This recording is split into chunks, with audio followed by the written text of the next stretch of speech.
Okay, hello. Welcome back. After a bit of a holiday hiatus, I'm back with Disco Elysium. And keep going back and forth on my. But we have audio. This is part 11 of my Let's Play of Disco Elysium. It may be the final part, but I'm thinking we're probably going to have 12. Sort of based on where we're at in the playthrough, but we're just gonna jump right back into it. If I remember right, last time we jumped off, we were on kind of the mid to tail end of day 5. Yeah, about 3 o'clock, and we need to talk to these dudes. Always here. a pleasure to see an officers. Hello, hello. What can I do for you, officer? Did you know Gary was hiding the armor? Hell no, I had no idea, and I'm still cross with him, to be honest. It's not like him. He's got quirks, but dishonesty or disloyalty are not one of them. Thanks, the man mutters in the distance. He doesn't dare say more. He's still glad his friend stood up for him. What if we check the traps for you? He looks at you with obvious surprise. I didn't expect you to take such an interest in our work here, officer. Cryptozoology and detective work are very similar. Yes, indeed, both require a great deal of research, attention to detail, and above all, persistence. Where are these traps? There are 4 in total. One is to the south on this little peninsula, by the boathouses there. He points south. It's very near. Another we set in Land's End to the northeast. It's behind a small sand dune there, on your way to the old radio tower, after the church. The third is near the canal, where you crossed, by a concrete slab. A big thicket of reeds going up the slope, and among them, he gestures to the trap in front of him. You should check at least one of those before returning to this one, since I just said it. This one's more of a technicality, but still, better safe and stupid than sorry. That seems like a lot. Do we really have time for this extracurricular venture? The pursuit of knowledge is its own justification. Is it? He doesn't look too convinced, but the small shrug indicates why not. If you think it's important, if you think it's important, you have been right before. What do I do if there's a phasmid in one of the traps? Bring it to me at once. Just make sure the trap is closed tight. What if I encounter the phasmid in the wild? That's highly unlikely, officer, but in the event you do, he takes out a small white spray can. I'll spray you with a pheromone mixture I developed. It's made of musk and research chemicals. The pheromone should attract the insect to you, or at least prevent it from bolting at the sight of you. It's quite potent. Will last you about a week.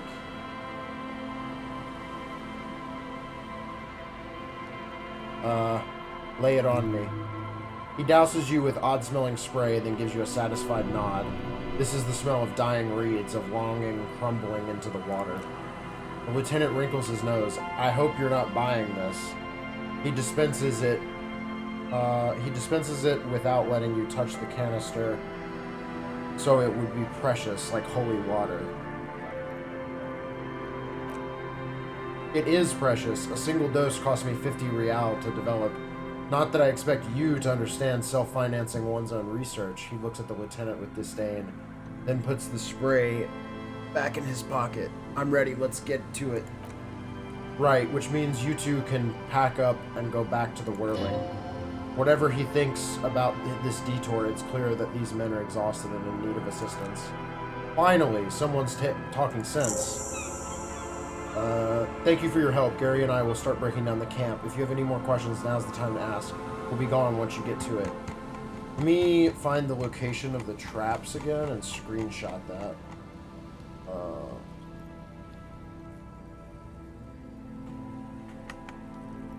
Alright, I have a screenshot. I'll get going.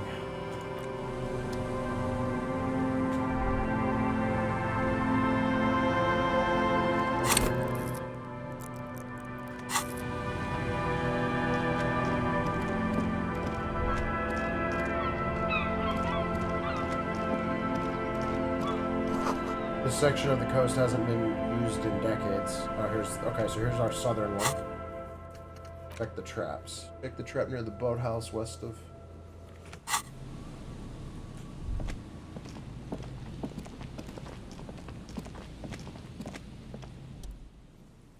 There's a trap in the reeds at your feet. Looks like the same one you saw Morel set before. Same mesh, same wiring. Look around. Behind you, the ruins of a residential building rise over the reeds, shielding them from the wind. The reeds rustle confidently. When this district was booming, the reeds were kept at bay. Nothing obscured the freshly painted facades. Nowhere for drunks and adventurous teenagers to hide. Now only the wind blows. Reach for the trap. Locusts are crawling around in the trap, confused but uneaten. See no carnivorous reed phasmid gorging on them. Big surprise, the lieutenant grins mirthlessly. Anyway, 1 down, 3 to go.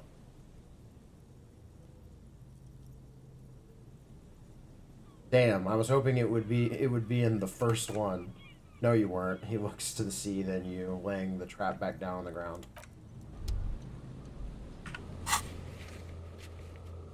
West of the Feld building. Check the one else set up.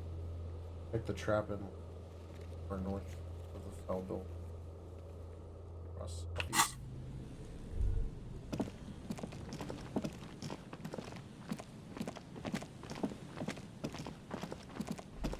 I don't have the ability to pass this check yet, do I?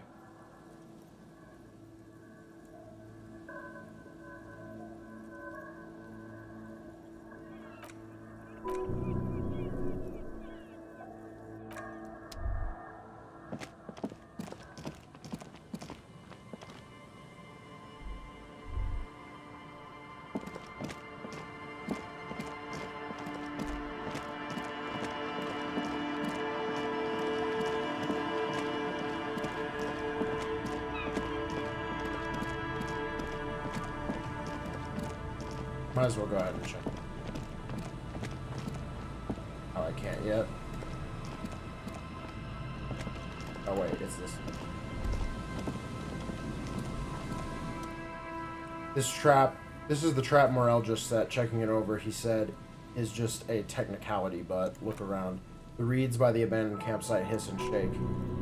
The later it gets, the colder. Remnants of the camp can still be seen in the sand. The fire that's gone out, you feel strange somehow. Reach for the trap. This trap is also full of panicked locusts. No signs of any cryptozoological beast inside. Another empty trap, the lieutenant takes note. More out of habit than duty.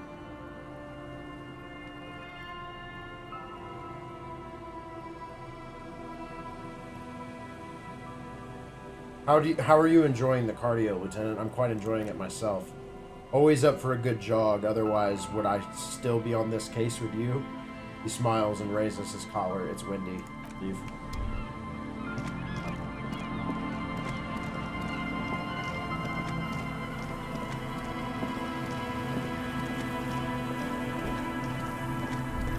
Oh, this is the one with the shivers check, right? Nothing.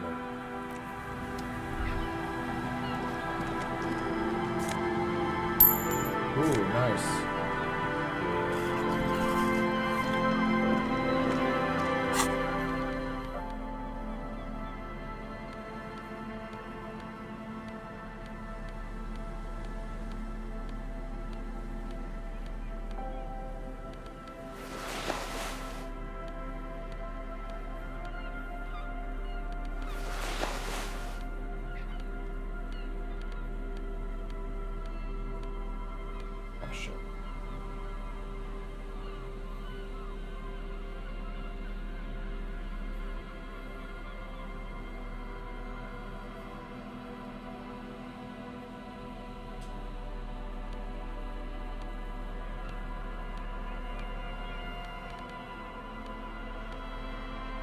Okay.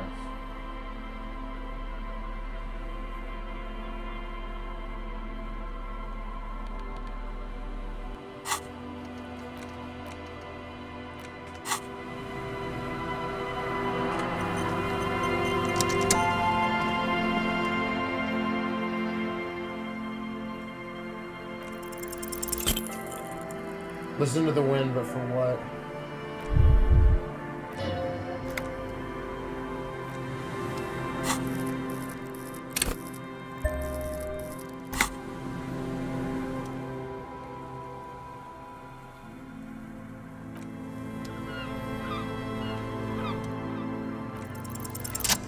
Nice.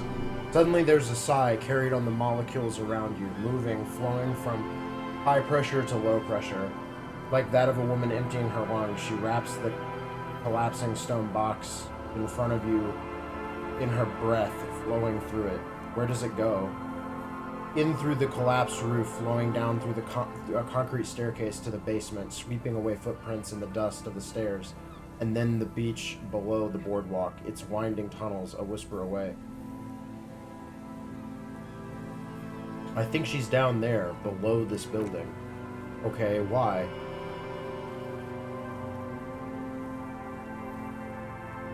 Ever since I woke up, maybe even before, I've been getting these strange cold spells.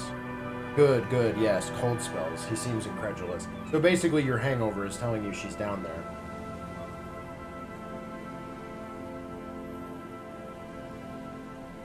Call it a gut feeling. He shrugs. So how do we get in there? The doors were on the collapsed side of the building. They're gone, basically. Finally, my time to shine.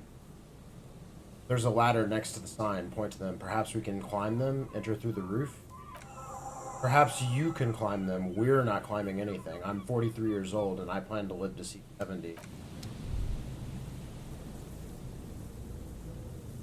Oh, wow. Okay. Yeah. I feel like we should do the other quest first. This seems like this is a shortcut to the end. Let's see. An old pipe peeks out from beneath the rotting boards of the boardwalk. Could this be an alternative path into the Feld building? Come closer and look in. Your eyes slowly begin to adjust to the darkness inside the drainage pipe. The lieutenant looks over your shoulder. Could we get into the Feld building through this pipe? Given that this isn't a martial arts thriller, a grin flicks across his face, it's highly unlikely, and not without risk to our health either. However, the pipe suggests there may be an entrance to the basement around. The lieutenant pushes aside the reeds and looks around. The lieutenant's face lights up. He doesn't usually notice these little things. And it's right here. A maintenance door. He points to the rusted metal double doors to the right of the pipe, obscured by the reeds. What's in there? A thin layer of snow gleams inside the pipe. Okay, what else? As your eyes adjust, you see some trash, crumpled newspaper, spray-painted skulls in the right hand, and nothing. Broken glass.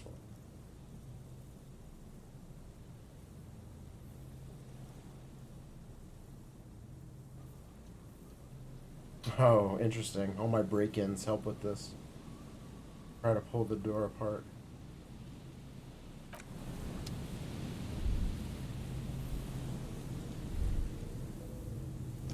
Yeah, let's come back.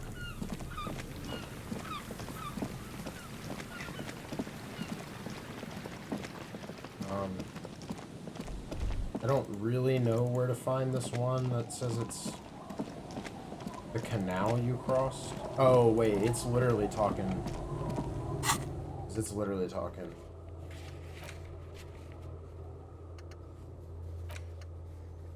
Check the trap in Land's End. Check the trap near the canal you crossed southeast.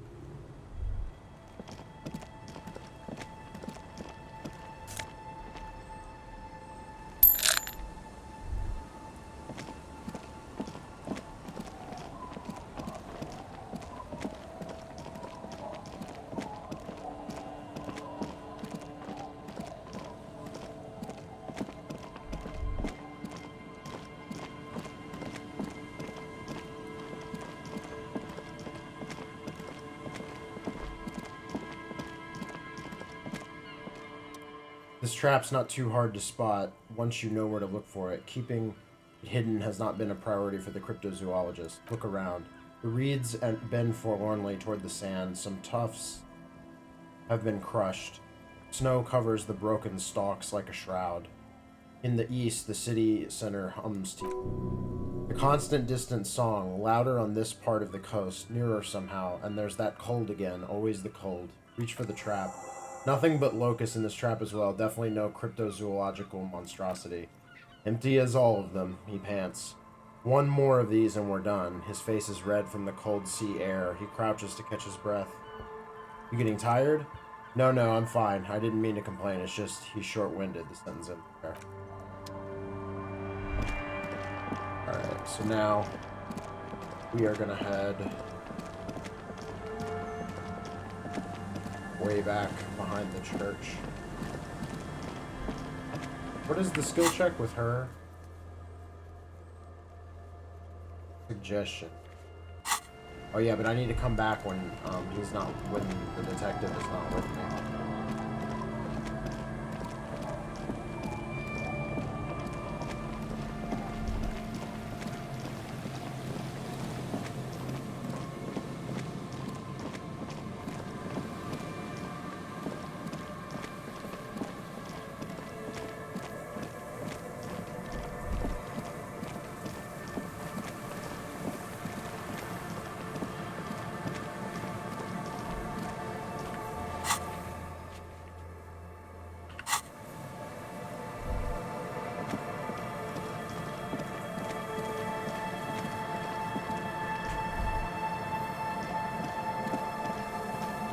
This is the old radio tower, right?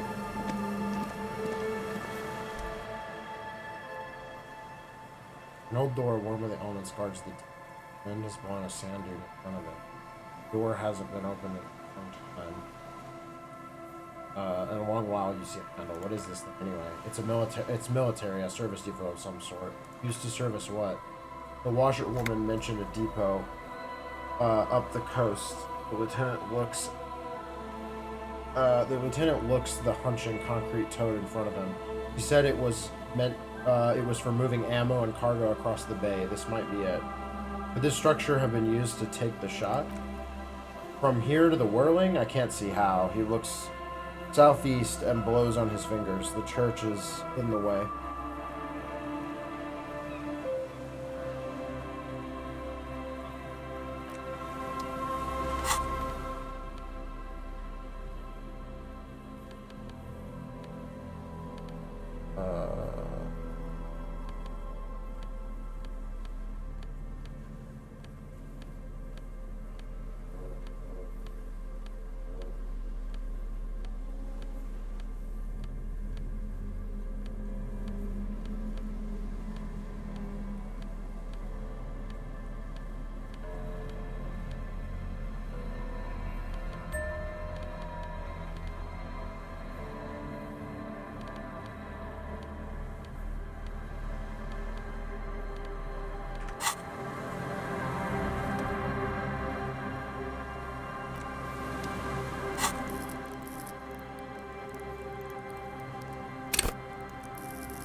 And we'll maybe come back and try that. Oh, you know what? Wait, is the radio tower? That's further up, so let's keep going. Further north from here.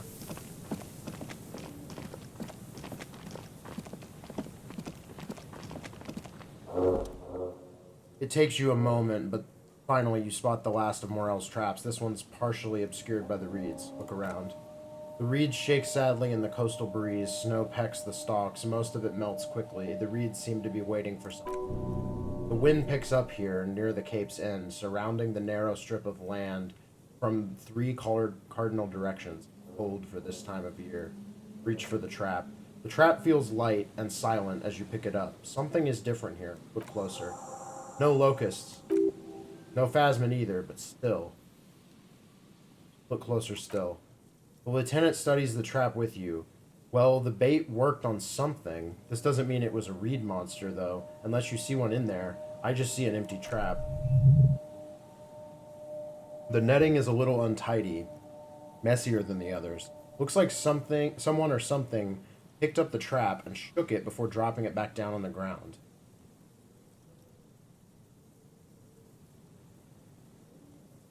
I do get the feeling someone or something may have messed with the trap.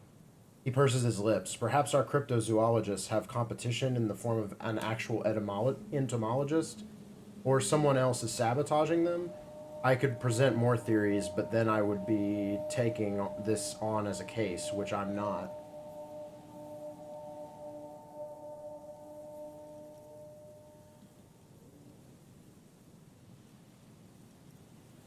But what if it was the phasmid? What if it ate them and got out? Right. It does not look like he thinks you're right. Anyway, that's for the cryptozoologists to figure out now. He adds for clarity. We're not cryptozoologists, we're cops. A cold gust of air dries your sweaty face, and you look into the dark shadow of the felled building in the distance, drawing you to it. What a strange sensation. Once this is done, should you ask the wind again? Oh, interesting. I wonder if that would have, like, boosted our chances. Well, we got super lucky, so haha.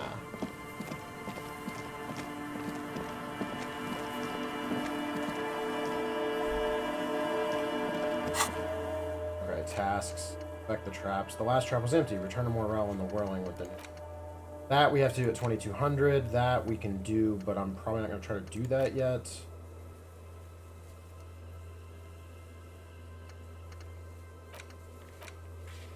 Okay.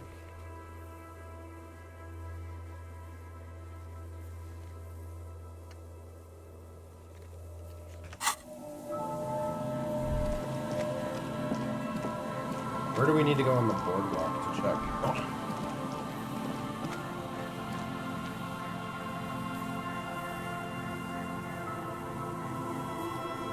It's funny that this game doesn't, like, run better, considering, like, most of this stuff looks like it's kind of, like, hand-drawn.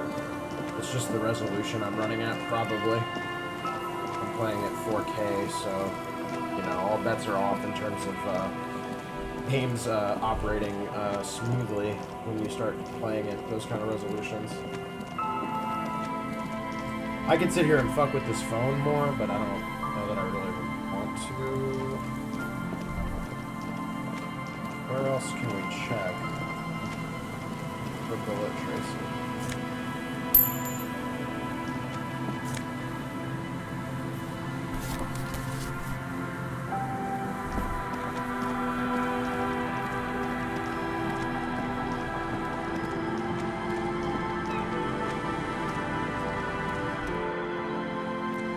Oh, they cleaned up the body.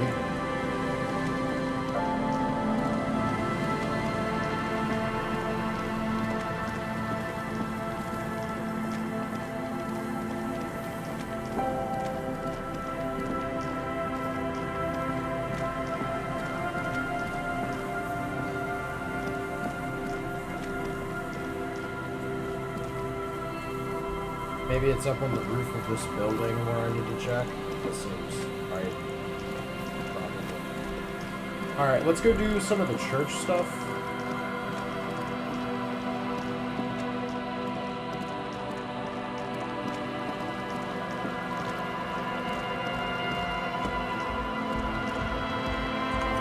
I think I'm going to help these punk kids, even though they're just going to turn everything into a drug lab.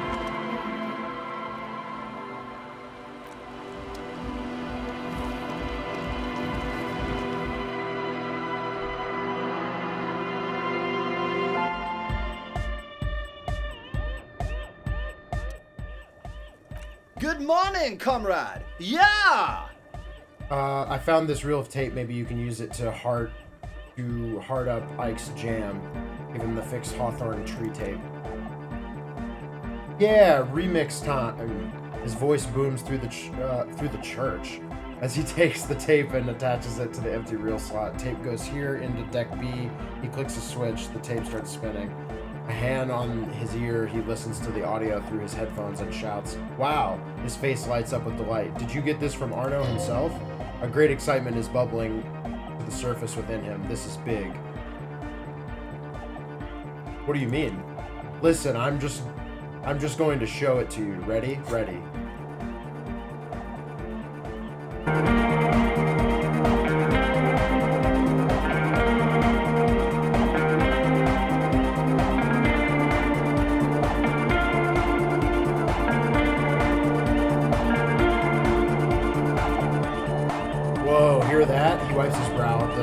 match perfectly. Now if only we had the beat for the full assault, that would be unbelievably hyper. Intriguing. The way I see it, Van Eyck based his remix on some famous original piece, like a folk song, something local. Seems you found an initial part with the main melody. I think it's just happenstance, chaos in action, contingencies of our limited existence. That and Egghead's fantastic talent. He nods to his friend behind the turntables. Noid's right, Egghead's technical talent is the key. No, this is definitely part of the same song. Something cut from it. It fits too well. Something mysterious is going on here.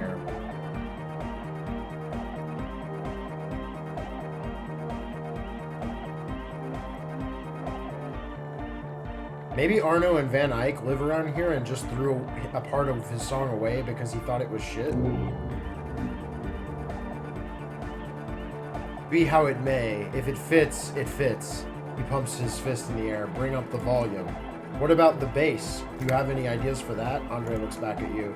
Yeah, I remember. You said it needs more bass.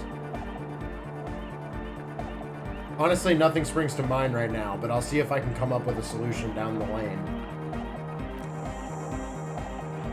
You're the warrior of dance music. Don't be too hard on yourself if you don't figure it out. I think the jam's already pretty ultra. But it could be hyper hardcore. Hi again. So, how are things going?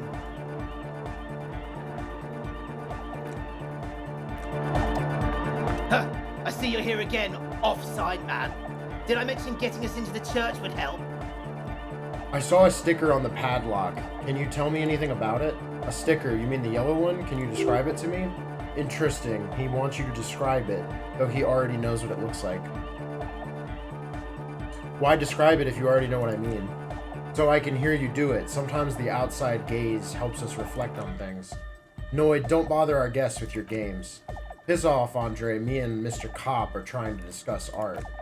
You shouldn't talk like that. I don't mind a little foul language here and there. Cool. The ban on foulness, that's the moralist's plot to alienate us from our bodily functions so they can control us more fully.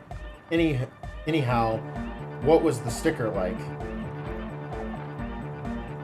Okay, it's a yellow sticker. It's a yellow circle, the human face with X's for eyes and a smile underneath. I think the X's mean the guy is dead. Good. He likes what he's hearing. What did you want to know? Was I right? Is the dead guy smiling? Yes. You're the 23rd person to get it right. And I've asked 23 people. Looks like it's a dead guy smiling to the entire human race. Okay, what does it mean? He defeated history. We are living in the age of history, and in the eyes of history, we are always already dead. How can we ever smile then? Because history is a lie, and so are its deaths. The present moment and life are the hardcore. The hardcore expels death. He thinks, or maybe he's not dead. Maybe he's just really ecstatic about the beats.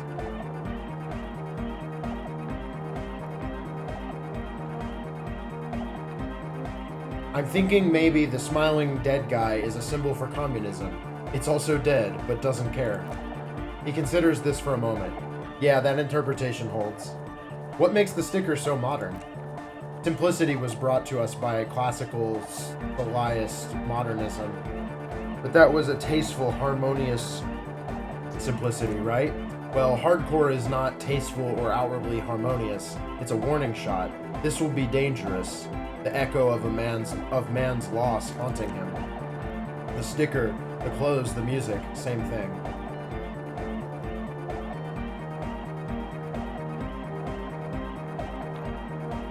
You come up with this stuff by yourself? Not alone. Many people are thinking the same thing right now. There's a gathering at the Elysium. The beat is the same for all. I think we've exhausted the subject for now. I guess one could write an entire treatise on the thing, but what for? What about now? Are the signs all right now? Nah, huh? Still strongly out of sync. Stage gamma disalignment. What? He examines the small metal bolt in his hand. You heard me. I'll come back later.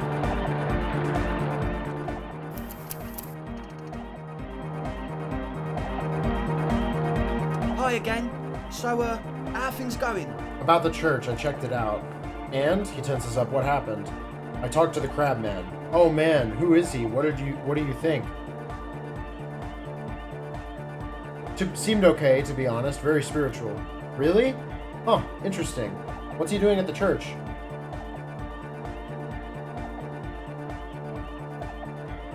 Just preaching and praying from the looks of it. No matter, the paranoid young man muffles gruffly. Is he going to be a problem? Yeah, Noid is right. Let's get back to the point. What are we going to do about him? These guys will never catch him. We will never catch him. There's nothing to do.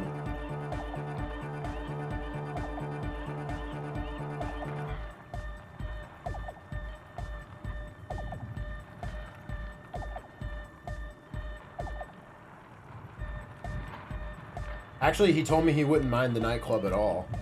I don't know, man. I don't feel like... Doesn't it feel like a major hindrance to you? He rubs his jaw.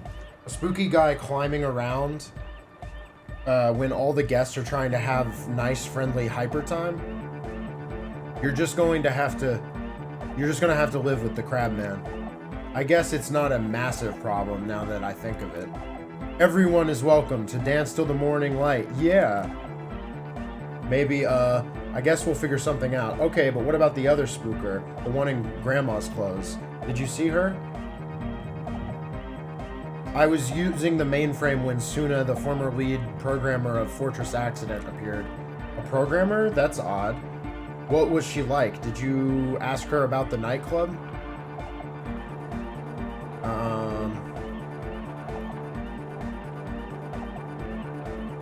She said you guys haven't been completely honest with me about your plans. Come on, man. Who will you trust, a spooky programmer or us? We just want to make the world a better place. Feel the love. Get down and feel it. The stuffy tent muffles the last two words. The command fails to impress. A half-hearted sell of something which does not seem worth buying. Okay, maybe I'm kind of feeling it. You'll get in there. You'll get there, believe me. When we've got our gear set up, things will be flowing and pumping. Anyway, now that that's settled, how did she seem? I mean, disposition-wise, about the dance club idea. Ja Order 9? Rocking it or dropping it? She did not like the Anotic dance club idea. What a pity, that's my favorite thing in the world. He drops a hammer back into the toolbox. She doesn't like it at all. A shame, he sighs. What can we do now? Do you see a way out of this jam? And into a laser-lit future of dance and unity? Unity, dance. He made it very clear that she won't leave until her own project is finished. And you can evict her?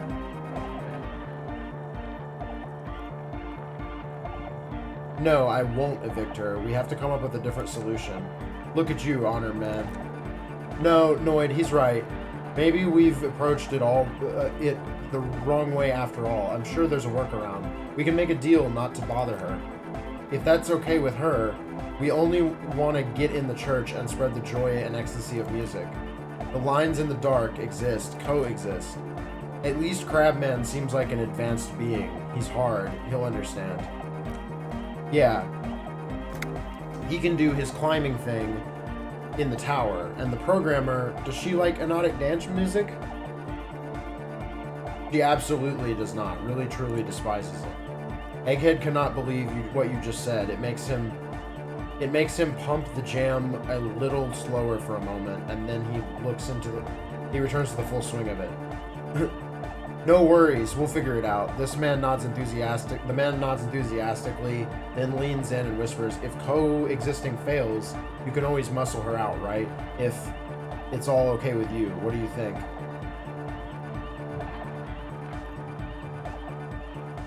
I refuse to throw her out, but I can try convincing her. He smiles wide, like a replica of his friend with the large head. Excellent. Good luck, my friend. Goodbye, officer. Okay. See if we can't convince her. Yeah, I think we've still got a decent bit more in this game, honestly. I thought maybe I could complete it earlier in the week, and I'm glad I didn't try, because this would have taken forever, I think.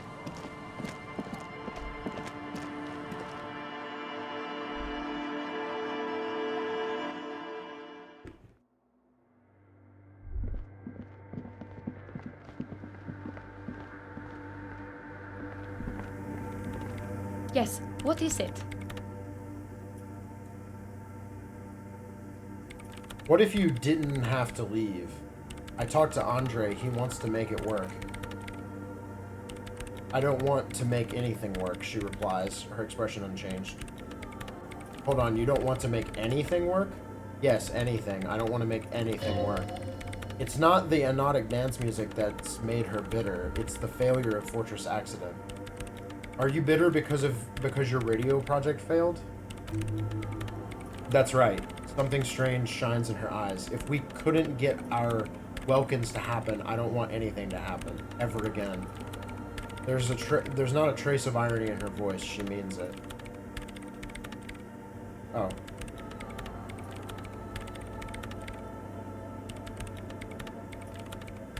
Alright, let's do this. Yes, what is it? Easy. When her research is done, she can move out. Listen, about your research, you mentioned earlier it's not going very well. Maybe I can help with something? What? She looks up from her work, disoriented. No, I don't really need any help with the project. But if I could help you finish the project, then you wouldn't have to live in a church next to the boom boom anymore. Just think about it. She thinks about it, a glassy look in her eyes. A gust of wind brings more snow in from the broken gallery. It touches her hair. Alright, she finally says, blinking twice. Bring me the game's off-site copy from my old workspace if you really want to help. It's stored on filament memory, and I'm unable to go and fetch it myself. Is this the filament you're looking for? Show her the production schedule. No, that's the production schedule you stole and accessed without authorization. She's tapping the table in a badly concealed impatience. I don't need it. In his defense, it was simply lying on the desk drawer of an abandoned cubicle. Okay, but still. By your old workspace, do you mean the studio of Fortress Accident in the Doom commercial area? Yeah, that's the one. You can get in through the bookshop. You just have to do some explaining to the bookstore lady. Wait, bookstore lady, you mean Plaisance? That's her name, I believe. Actually, I've already been inside the Doom commercial area. Good. Then you might know the giant ice bear fridge in the building's cellar. Filament is inside of the fridge. Just go and get it. And where exactly is the offsite copy? In the giant ice bear fridge I just told you, it has red glowing eyes. It's impossible to miss. You need to get the offsite copy from the ice bear. But we've been to the fridge and it wasn't there. There was a note saying... I found a note from the ice bear fridge. It said the offsite copy had been moved to a safer place. He freezes. Wait, a note from whom? Did it specify where they took the filament memory? It said the offsite copy had been taken to a nearby ice cream maker. Oh, that's what that is. The note was signed by someone named Solislaw. Zawaza, of course. She relaxes. Our project lead, Solislaw Zawazwa. Good. He was always so hell-bent on keeping the copy somewhere safe. And feature creep, she mutters, and the Valley of the Heads. Like it would have made a difference. The offsite copy was perfectly safe when the data loss happened. That data loss was anomalous. She crosses her arms defiantly. And the heads. I won't ever get into the heads. Millions of them. She stops. Go, find that copy from that ice cream maker, will you? Thanks. Valley of the Thousand Heads? You like the sound of that.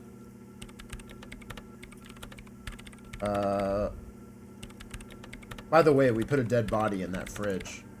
Wait, what? She looks up, alarmed. Whose dead body? You know, we don't actually have to tell the entire world about the fridge, the lieutenant says, looking at you. Whose body is it? She demands again, staring first at you, then back at the lieutenant. It's the body of the hanged man. And what is that doing in the fridge? It's almost as if she feels some sort of ownership with the fridge. Don't worry, I put it there temporarily. It's all part of an official police investigation. You put it in there. You put it there. She leans back, massaging her eyelids. You put a dead body inside the ice bear fridge. Yeah, just wanted to let you know. Okay, she says, pressing her fingers into her eyebrow ridge. Very cool. Thanks for keeping me in the loop.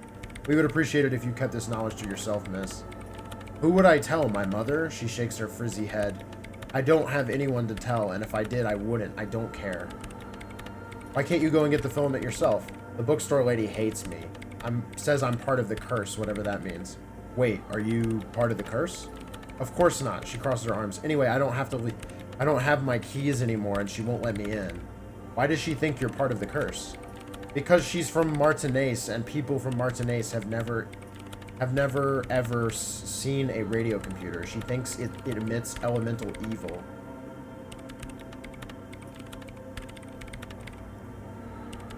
Don't be too harsh. That's only because of their socioeconomic situation. Yes, but she literally started praying for the higher powers when she first saw my REM Civic. I'm not making this up. The lieutenant coughs like he's amused.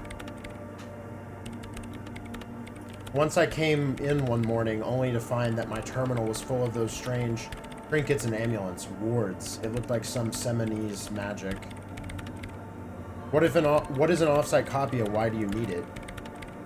It's a backup of my former employer's project, the radio game we were working on. It's stored on a filament memory just like the one inside this radio computer. She points at the glowing cube inside the machine. She's making it extra simple for you. The backup itself is destroyed now, but I'm hoping to use what's left of it to pinpoint the exact location of the anomaly. You just have to go to my old workspace and get the filament. Hold on, if it's called an offsite copy, why is it still on site? If it's called an offsite copy, why is it still on site? Oh god, not this again. She takes a deep breath before letting it all out. It's not on site, it is in the basement. Perfectly safe and not connected to the front at all. Basement? Sounds like it's technically still on site. And no, taking it outside the building wouldn't have protected it from the data loss. There's nothing wrong with keeping the backup in the basement. What happened was a freak accident that has nothing to do with how the backup was stored. We clear? She stares at you with pleading, furious eyes.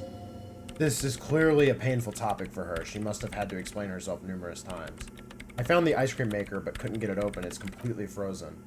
This is getting ridiculous. Can't you just defrost it? Or, I don't know.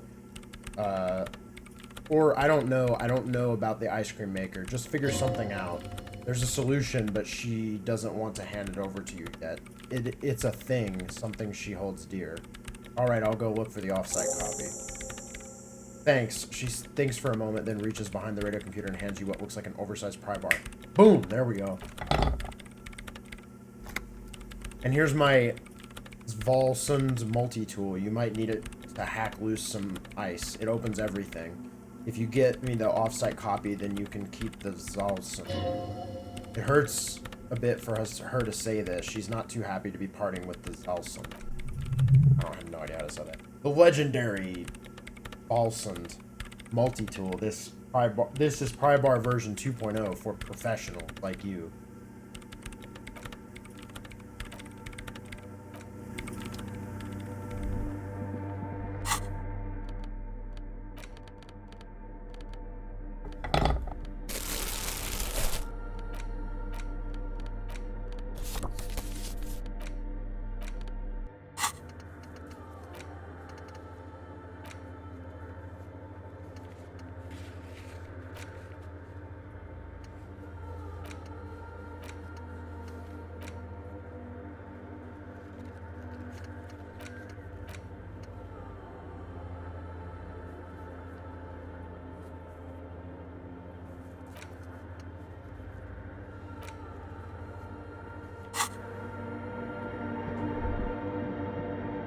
Should have that guy's jacket.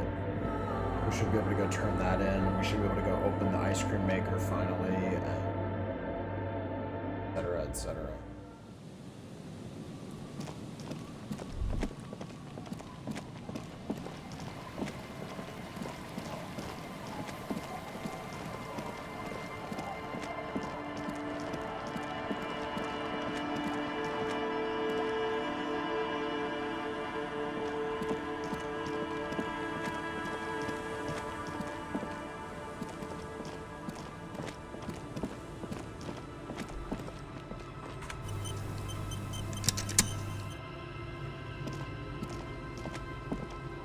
Tequila Sunset. I found your jacket. Ah, Tequila, I knew you'd come through. That's fucking great, man. Found a little more than I bargained for. What's that supposed to mean? There was a dead body nearby. What's that got to do with my jacket?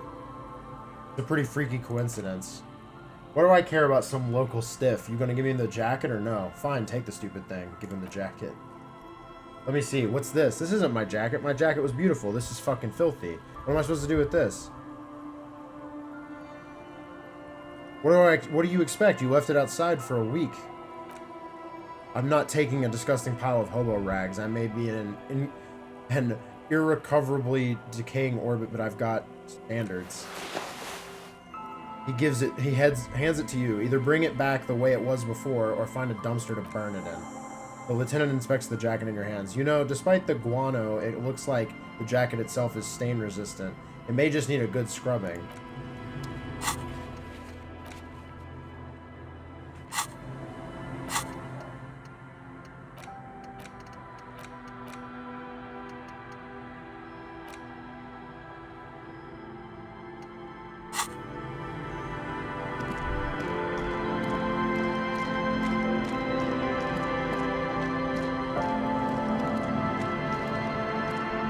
Can we wash things in here?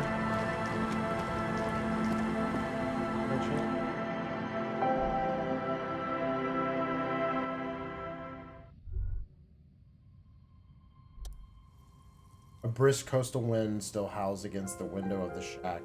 Occasionally the waves crawl in from under the fountain, producing a low hum. Listen.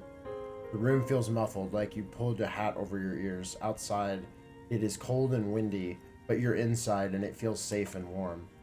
What is this place to you?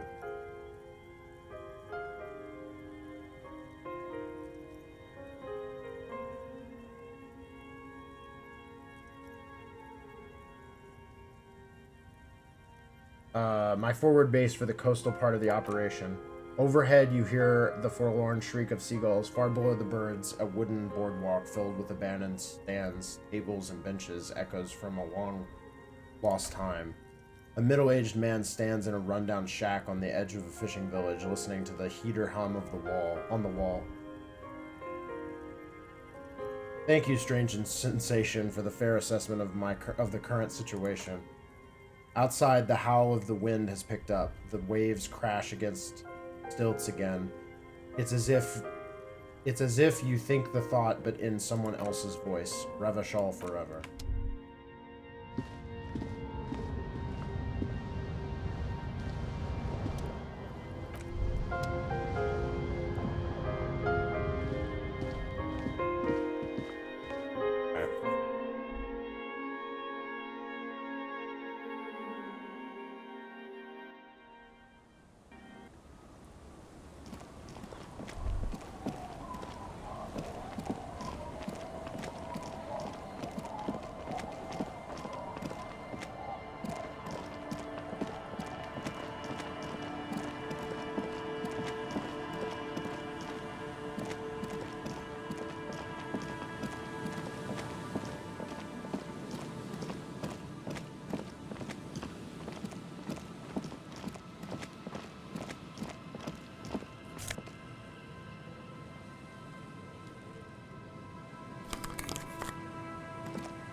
I'll see you in a minute. You slip your fingers under the frozen lid, but the ice is too cold for you to get a good grip. A pry bar would come. Didn't Sunya give you the perfect tool for this kind of job? The Volsund? You take it out. Alright.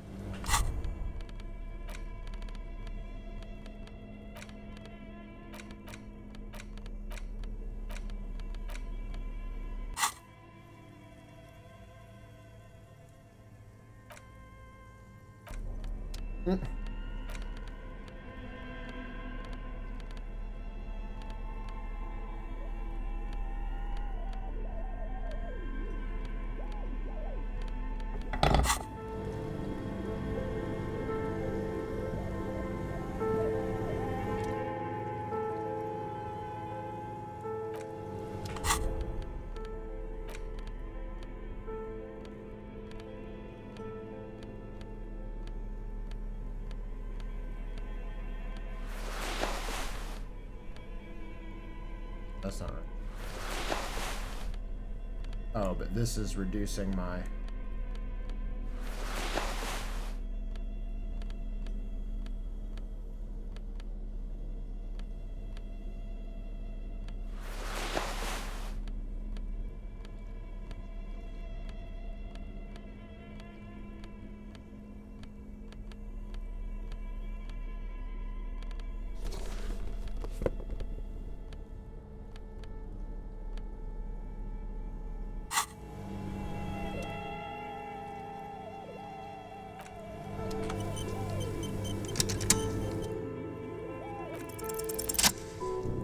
Ice groans and howls under the strain of your giant Volson multi-tool until the lid cracks open. Darkness lies inside, but you can faintly make out an object, intricate and foreign, left there for sub-zero beauty sleep, a filament memory with the words off-site copy written on its side. What? No ice cream? A scoop of ice cream would have been nice, yes, the lieutenant agrees. Someone's stomach grumbles. The room feels very cold. Take the filament room. You gently lift the cube from its frosty bedding, careful not to damage it. We should take it back to Miss Lucanand killed as soon as possible. I'm not sure how well unused filaments tolerate room temperatures. Yes, but aren't you curious to know what's on the precious filament? There's a radio computer upstairs. Yeah, I was wondering about that. Let's do that.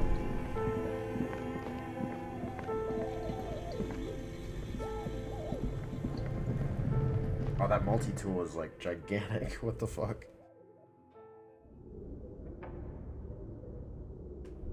Whoa, I can barely see. What happened?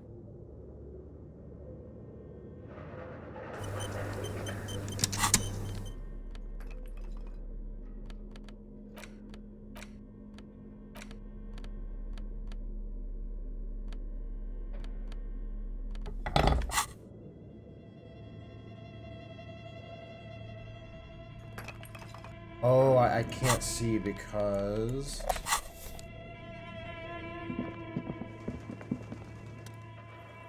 Insert the offsite copy. Like a smooth drawer, the filament slides into place. On the keyboard, the play key starts blinking. Press play again. The speaker comes to life, static seeps through the machine's planar magnetic driver. An old lady greets you, her voice sounds 100 years old. Good afternoon, Fortress Accident on Rue de Saint-Ghislain. This is East Insulindian Repeater Station 1. Please repeat, is this the offsite copy? I might have a password for the offsite copy. Good, please repeat the password. Say, afterlife, death. Her answer is short and sharp. No, that's not it. What does she mean that's not it? What's the password then? Maybe it's the second part of the leitmotif you saw on the stained glass window. Say, after death, life again. Good, I've unlocked the offsite copy. After ending the call, please press print to access the filament. Ka-ching. Fortress Accident, is there anything else I can do for you today? That's all for now. Thank you and goodbye. The old lady's voice disappears along with the static. Tiles on the cube are still smoldering, casting the framework in a soft glow. And... print. Sounds like something cracks before the piece of paper starts filling up with pure black ink. Something's broken. Machines aren't supposed to behave like this. Read the printout. The paper is soaked with ink, its monochrome darkness spanning from margin to margin. It's not possible to make out any information. What happened? It's just covered in ink. Odd. The lieutenant runs his hand over the ink-soaked paper, straining his fingertips. Something's obviously broken here. Examine the printout again. Nice. A single speck of white shines out from the shade. For some reason, the printer decided to spare this one tiny dot of paper. Marked by the devil itself. Looks like gibberish. Better get running again. Tear off the printout. Tiles on the cube are smoldering, blah, blah, blah.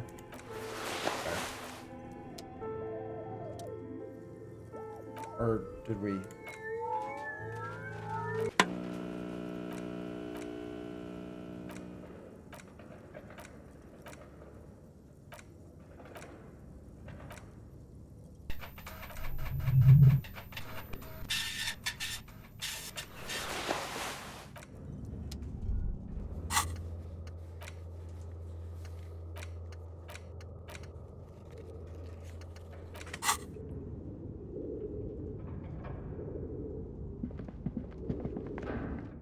Okay. Let's try to turn in this other quest too. If we...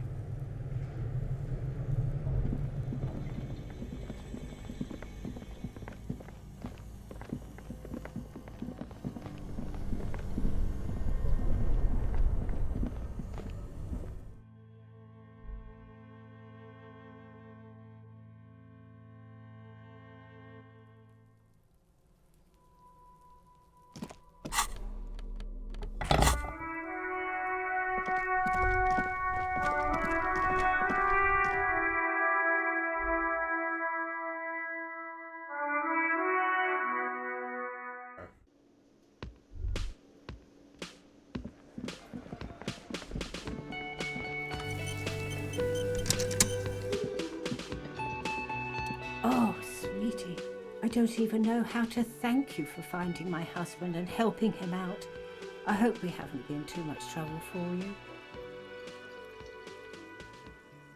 I'm basically also a cryptozoologist now.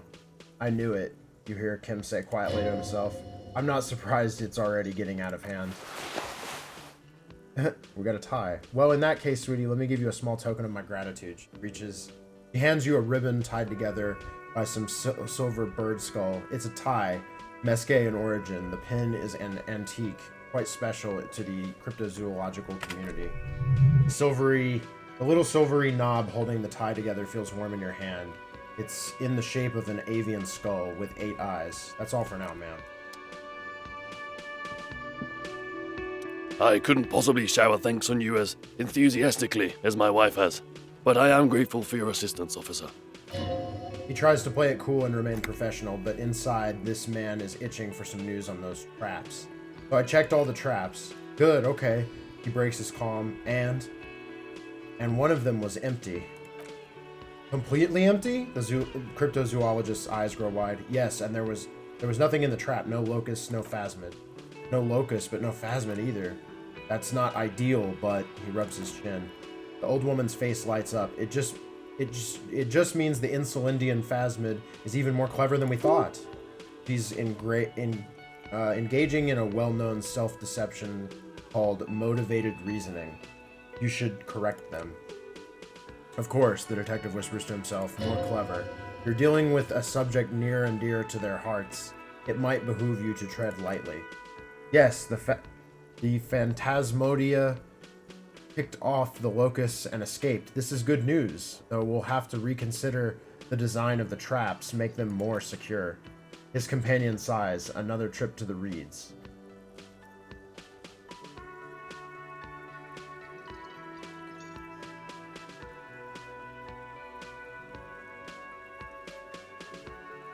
Are you sure you've exhausted all the alternative explanations? The cryptozoologist's face flushes with indignation. Of course we have. Wait, Morel. The old woman raises a hand. He may have a point. We have an obligation to rule out other hypotheses. His face relaxes. Maybe you're right, dear. It's a fair point. But what other explanation could there be? He turns to you. Pardon me. This is a big deal for us. You've helped us twice now and brought great news too.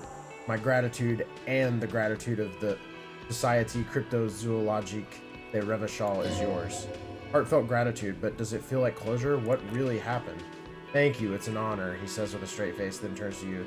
We should probably return to our main investigation. This has been refreshing, but helping cryptozoologists isn't really a priority for the organization, is it?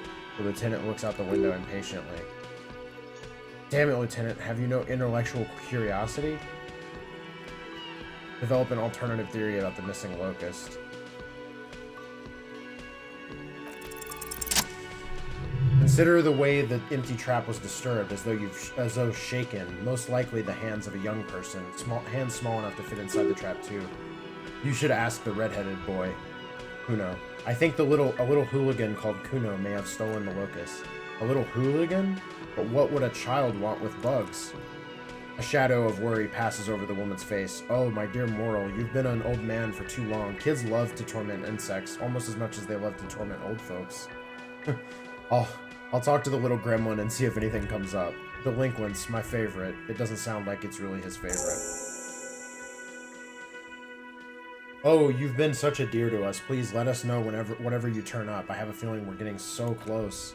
The man turns to his companions. Well, I see you've got all the help you need. I'll see you tonight at my place. Let's play Suzerainty, but no more field trips for me. After this is your last chance to talk to Gary. Really, Gary? The woman's voice is a little shaky suddenly. We're getting somewhere here. I'd love to play Suzerainty, but Lena, I'm sorry, but you're not getting anywhere. It was some kids. I know the little mutants around here. Leave anything out in the open and they'll steal it, even if it's bugs. He looks at his teeth. Morel, it's been fun, really, but I need a bath and I have deliveries to handle. When this tea is done, I gotta run. No need to apologize, Gary. You've been more than helpful. We'll have to take a rain check on that game of Suzerainty today, though. We're not gonna follow this. We're gonna follow this through. I'll get going. Very generous of you to help us out, officer. I'm sure glad to be back from that little excursion. I mean, officers. Right. You saw it, bro.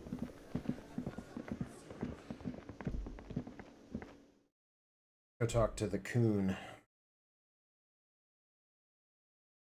Coonerini.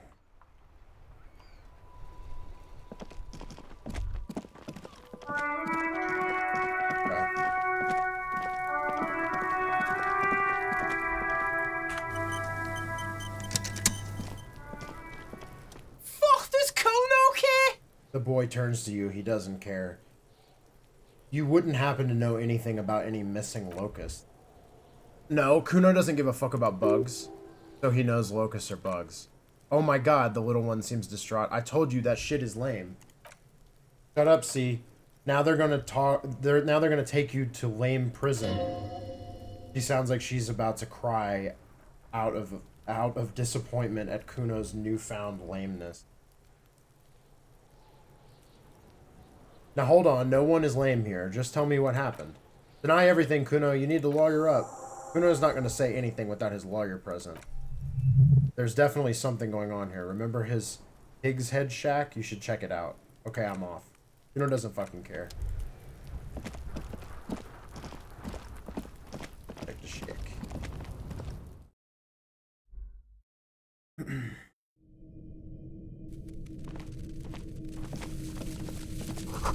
It's crawling with locusts in here. All around you, the hisses and chirps of locusts fill the musky air. The earthen floor of the shack has been shaped into mounds of mud, dotted with little holes for windows. Like skyscrapers, spires of dirt and sand rising, accommodations for their insectoid inhabitants. Well, detective, it appears you've solved the case. The lieutenant looks around, writes something in his notebook, and turns to you. Of the locusts. For the missing locust case, which is a sub-case of the imaginary insect case. So at least that's going well. Yes, precisely what I was thinking. Yes, he nods. I feel we are nearing a real breakthrough. You think the Insulindian phasmid is nearby? If anything, the presence of the locust points to the opposite. Phasmid did not take the bait from the traps. It was Kuno. The phasmid doesn't exist. He shrugs. But what do I know? Use your powers of deduction. You knew the magic bug was nowhere near here. The phasmid is impairing your judgment. You talk to Kuno about this. Get him to stop. I'll let you handle the Kuno side of things. You're doing just fine.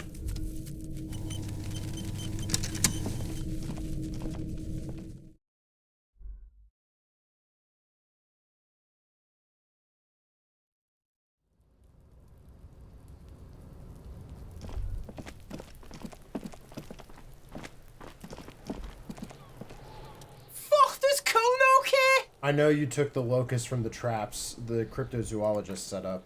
Yeah, he says slowly, meeting your gaze with sullen defiance. Kuno took the bugs. So what? So it wasn't the phasmid. A wave of disappointment washes over you.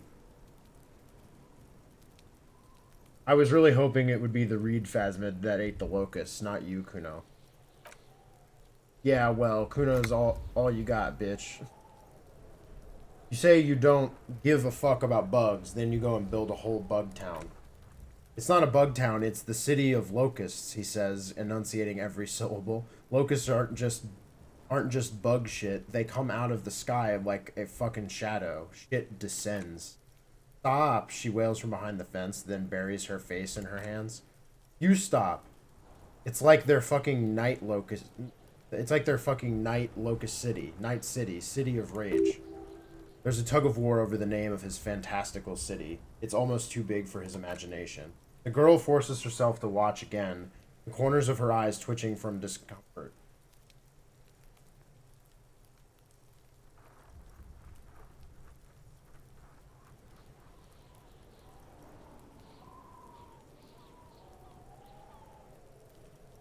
What are you, some kind of artist now?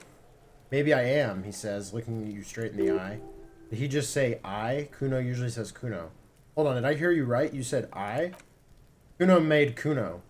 Kuno says whatever the fuck he wants. There are no rules here, pig. He steps closer. I fucking say I when I wanna, and Kuno when I wanna. Kuno's free. Kuno's free to fucking die, bitch. This is what he sometimes does when things get tense. Nod. Making art is a worthy calling. I'm something of an artist myself. Oh my god, Kuno. He's gonna make you totally lame in. Like, 3 seconds. Don't let him, Kuno. Yo, fuck you, see? Kuno can be what Kuno wants to be. Kuno's his own man. Kuno's free. He tears at the buttons of his shirt, trying to rip them open. They don't give way. Kuno made himself into Kuno. Kuno can make himself into anything. Kuno can make himself into a pig if he wants. Kuno can make himself into a blank. Kuno doesn't give a shit.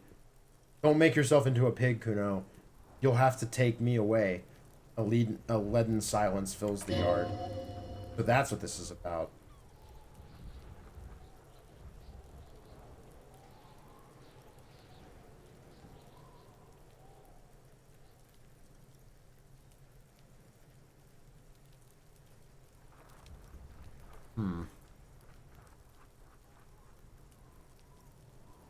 Me and Kuno have discussed this. I promised I won't do that.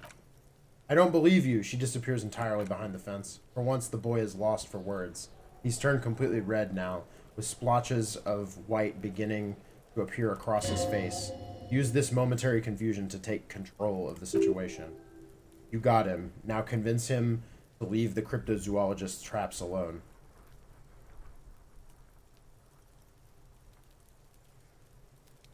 I need you to stop taking locusts from the traps. The cryptozoologists are trying to find something very important. Those locusts are bait.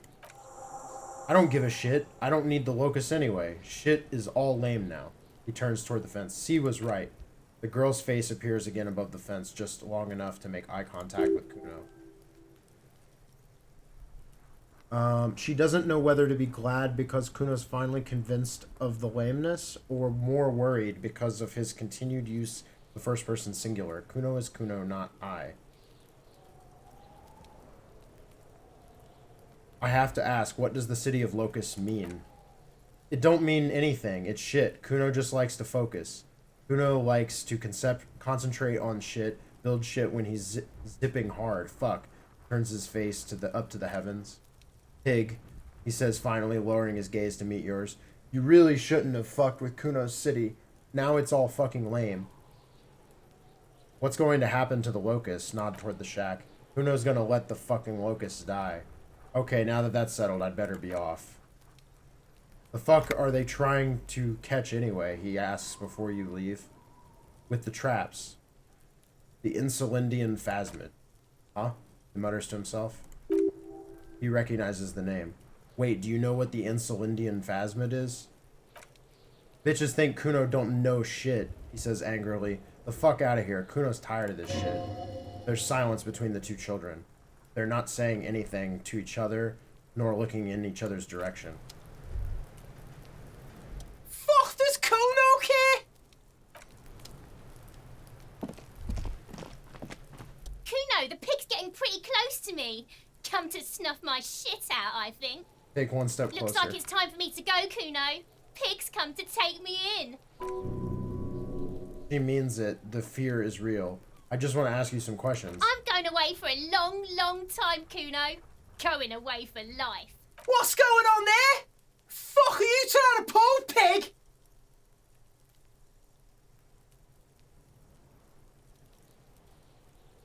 Walk away. Whatever. I should have done that like a million years ago if I was gonna do this.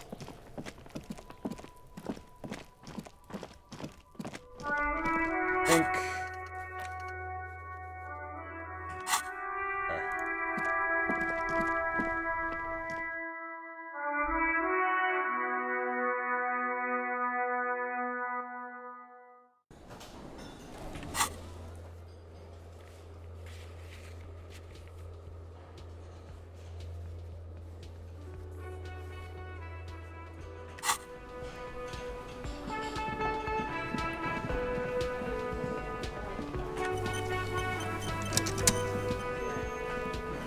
Hello, officer. I think I almost have it. A new trap design, that is. I know you're skeptical, but I have a good feeling about this. I had a chat with this kid, Kuno. He promised to stop stealing the locusts. The cryptozoologist purses his lips. Though it was just a child, he looks crestfallen. Thank you for telling us, sweetie. She turns to smile gently up at her husband. This is good news, right? It means we can try again. Something is secretly gnawing at her confidence. It's not this Kuno kid or the missing locust, it's something else. Yes, you're right. We just need to restock the empty trap. Then we'll need to inspect the traps one more time, and then maybe we can... The aging cryptozoologist breaks into a hideous coughing fit. He looks at him with tender concern. Darling, I told you to take it easy. You're getting sick.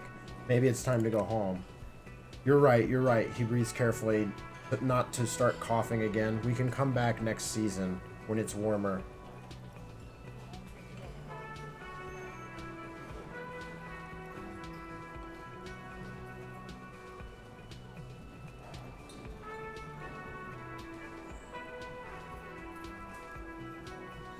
We've come too far to quit. I'm gonna restock the trap. Let's do this. Except enthusiastically. We're getting really carried away with this, aren't we? He makes a show of suppressing a sigh. Fine. It's better than having these people get pneumonia on the coast, but after this... Really, it's too much, officer. He starts coughing again. What Morel means is, we're grateful for your help, she nods to her husband. Jesus. Here's a fresh batch of locusts. They should slide right down the funnel. And thank you again. We will definitely mention you should this lead to a discovery. I'm not talking co-discovery, of course, but... Wow, co-discovery? You'd be famous. You'd show them all. This does tingle the pleasure center. This would show them all. We need to get you on that list of discoverers. No question about that. I'll get going. Alright. Let's see if we can do this Classier check.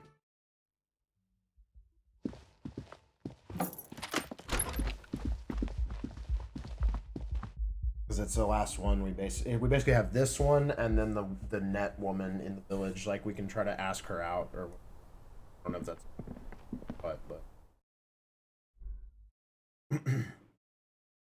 that's pretty much our last major skill aren't related to Westworld. Save.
Officer, it's a fine day for questions. Look up to the gray sky. Nothing happens. There's a mass of droplets above the planetary body, colorless, merging into one another.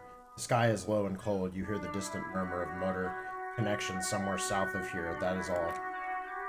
So, officer, Sad silence, a lamentation. What were we talking about?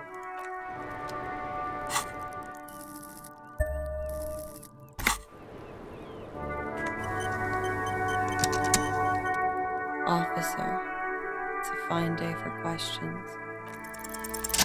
Nice. A warm column of air rises around you, encircling the building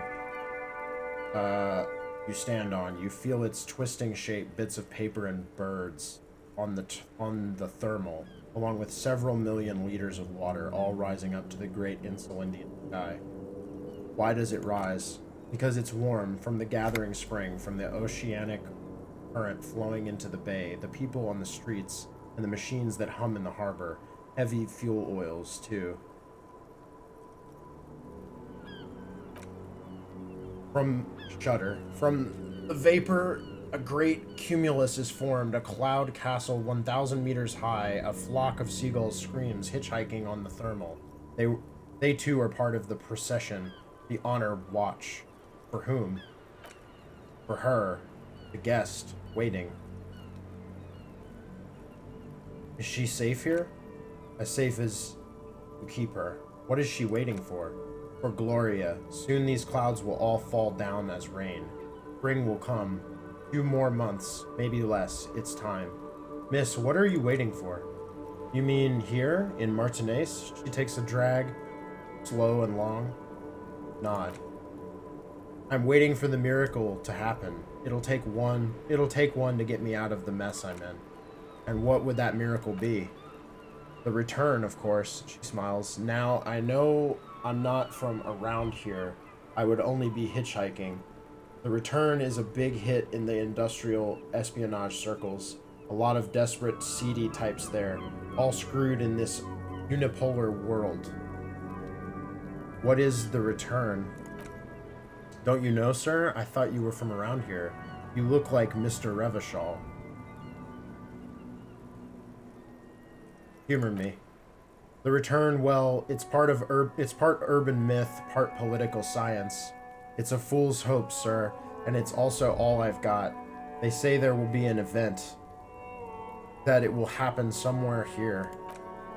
She looks around, then at the sky, then continues. In Revachol West, they say it will happen soon, and then it will change everything. Le Retour, the lieutenant says, his forehead furrowed. He puts his notes down. Some political event? How do you know of this? As I said, there's talk. In the competitive intelligence crowd, a lot of people like me who need a new color on the map. It's all blue, you see, and that blue doesn't like us. You came all this way because of a rumor? No, I came all this way on a false passport and some money. To hide, mostly. In the most volatile part of the Real Belt, where it's easiest to disappear, where the walls are still porous and you can slip through. This is just something to get me through the night, you know, a little espérance. Still, the story influenced her choice of where to run. It must have some hidden layers. How soon will it happen? Soon, but it's been soon for almost a half-century now, so don't hold your breath. She turns to your partner. No need to worry, Lieutenant. I'm sure the streets will not erupt in seditious violence just yet. These streets? He looks over the railing. I'm not so sure, miss. The return of what, exactly? Of the king? Of the nation? Of communism? Return on investment? She tilts her head. I don't know exactly. It's meant to be vague, as promises generally are. But at the same time, I mean, things can't go on like this forever. Something will give. It always does. It's an empty vessel, an amphora waiting to be filled. Something always returns from the past. It's how the future happens. And when it does, many guesses turn out to have been right. Is this why you said you would like to surrender in a... Is this why you said you would like to surrender in a free Revachol? Yeah, she looks at the sky, then at you. I guess it is. So she thinks, at least partly, that this return will feature a self-governing Revachol. She has already placed her bets. Thank you. One last question. Do you really think it will happen? I do. She lights another one. So do I. I agree, Detective. The lieutenant looks to the sea. Something is coming. Trouble. It will be hard. It will be a hard spring. I don't know what exactly, but he shakes his head. Something is happening in this city. She nods. A puff of smoke. I can feel it. When I'm out here at night. Her thoughts trail off. The wind picks up again. Above her, a great cumulus cloud rises, ready to fall down as precipitation. April will come, then May. A month, maybe 2 from now. Shudder. The feeling dissipates. The thought ends. Let's return to this later. Okay. Huh. Well, that's that skill check. These two are impossible to do. I think we've just missed them. Haven't ourselves that. Okay. Oh, let's see if we can't wash the jacket. I assume if I go in my room, will it be the same as the way we did the other shit? Maybe?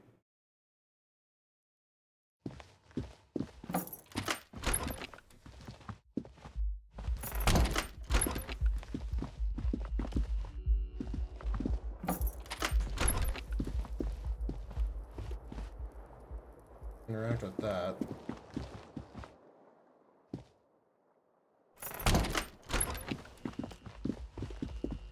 Maybe downstairs. We washed the boot in that pot.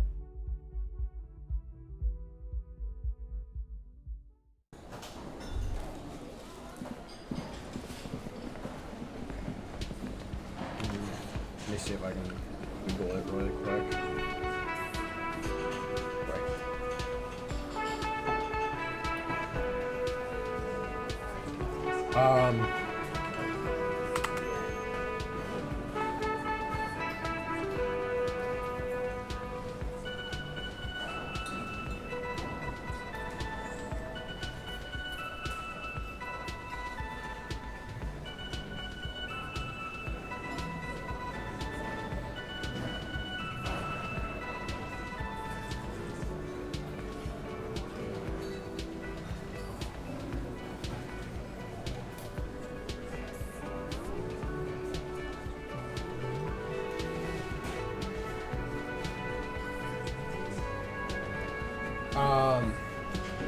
Let's see here. This goes.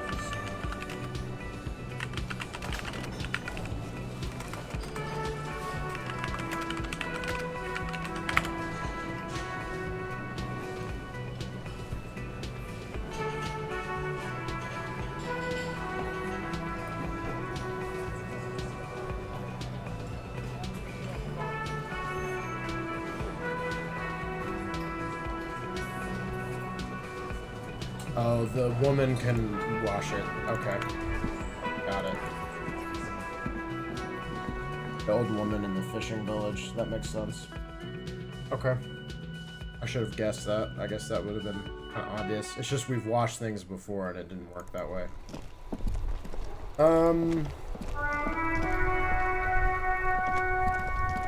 Did my graphic settings get reset? Some of the stuff doesn't look... It looks more alias than normal. No. I don't know.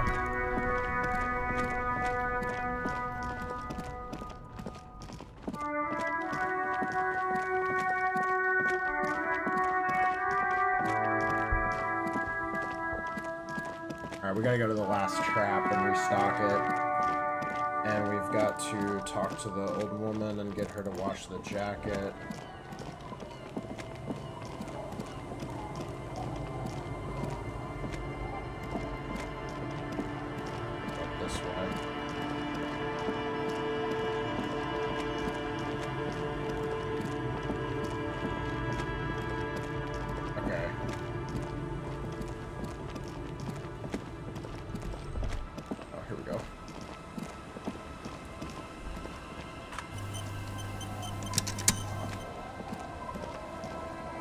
Our tenant, the policeman.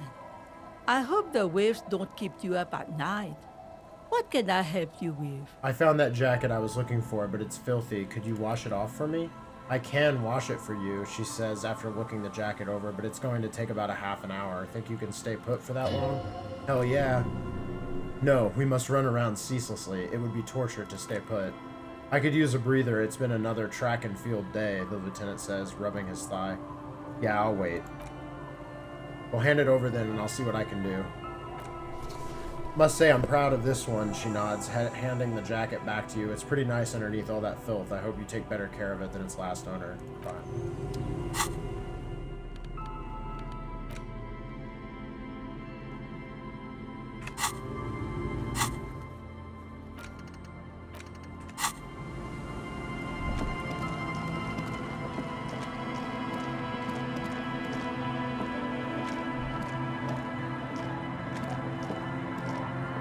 Tequila sunset.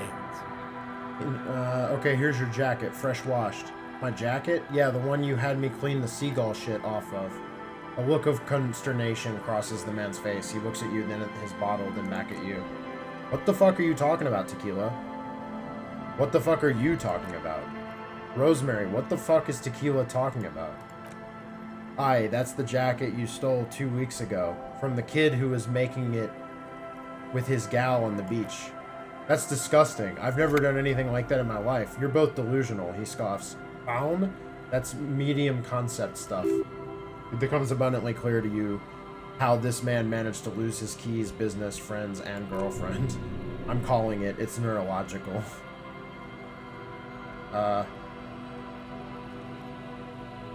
You're lost. I'm keeping the jacket for myself. Keep it. That shit is so medium concept I wouldn't touch it with a stick, but yeah, okay, I'm sure it looks great on you. It's an okay jacket, the lieutenant shrugs, if you're into that look. He's seeing you. Okay, let's step aside for a second. I have something I want to talk about. What do you want to talk about? I've been meaning to have a little chat with you about your sense of style. My style? What about it? I'm glad you have finally started dressing up a little more like an officer of the RCM. Keep it up. Your half-brother is proud to stand beside you.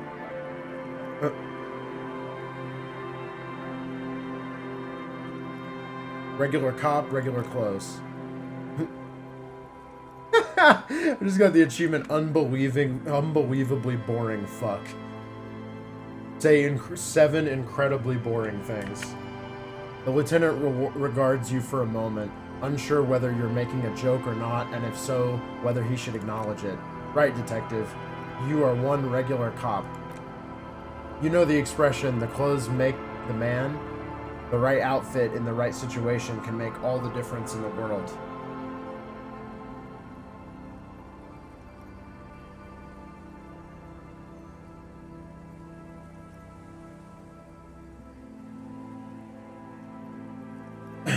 Okay, Nod, you're a sharp-dressing man. I could be style buddies with you. Let's not get ahead of ourselves, detective. A warm smile. Anyway, we should probably get back to the case. Let's go. This guy's like unconscious, right? Danko. About this person. The legend. He's back and thirsty. I got smokes and piss and a little speed to spice things up.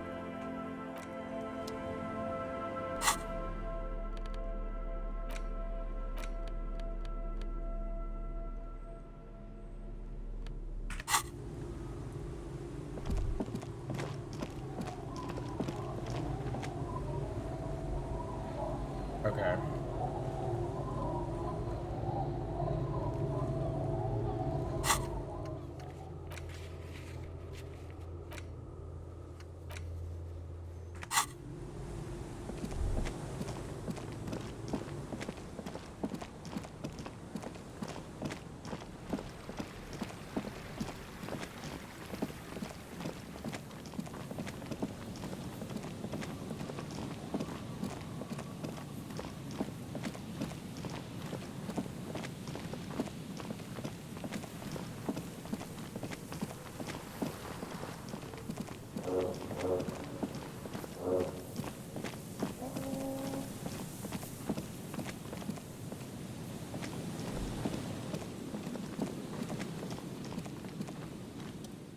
The reeds dance slowly around the empty trap. The nets, no instant movement.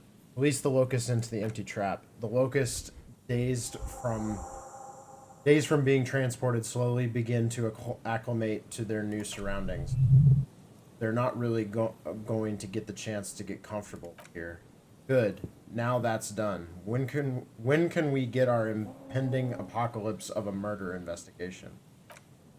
He stops you. Don't answer that. It was a rhetorical question. He doesn't want to, but if there is one more cryptozoological runaround, he must force the investigation back on track. This better be it.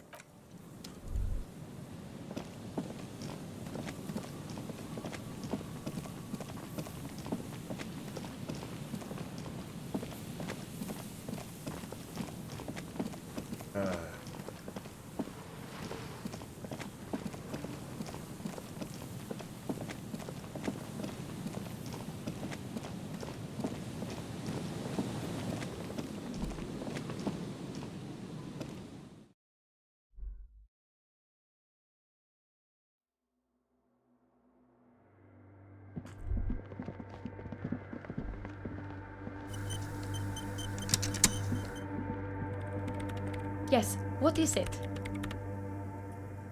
About the off-site copy you wanted me to bring. I brought you the filament for the off-site copy. Thanks. She takes the filament, inspecting the metallic tape on its side. Looks like it's the one. What's going to happen now? Now I'm going to print it out to see what's left of it. She already inserted the filament into the radio computer's core, ready to close the door. Don't waste your time printing it out. There's nothing but a speck of white in a sea of ink. It's broken. A speck of white. She sounds excited as the filament clicks into place. That's exactly what I'm hoping to find. What do you mean? Lintel was able to divine the location of the anomaly from this broken copy.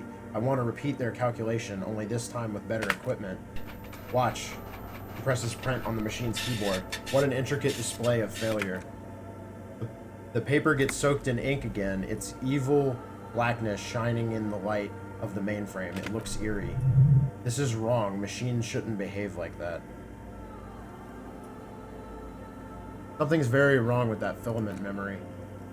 Duna doesn't reply, her hands running over the printout. She's looking for something, for her morning star, eyes scouring the millimeters.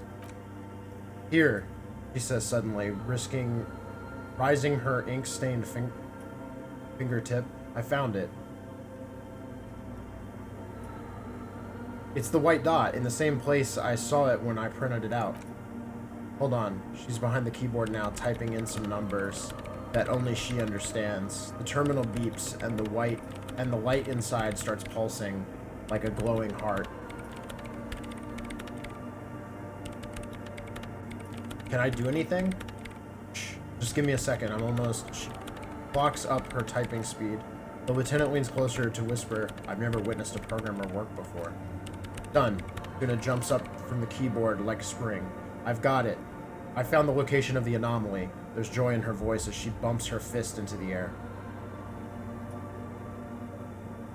Oh, you did it? You found the coordinates? I found the coordinates. She lets out a celebratory laugh. She's beaming. You can feel it in your heart.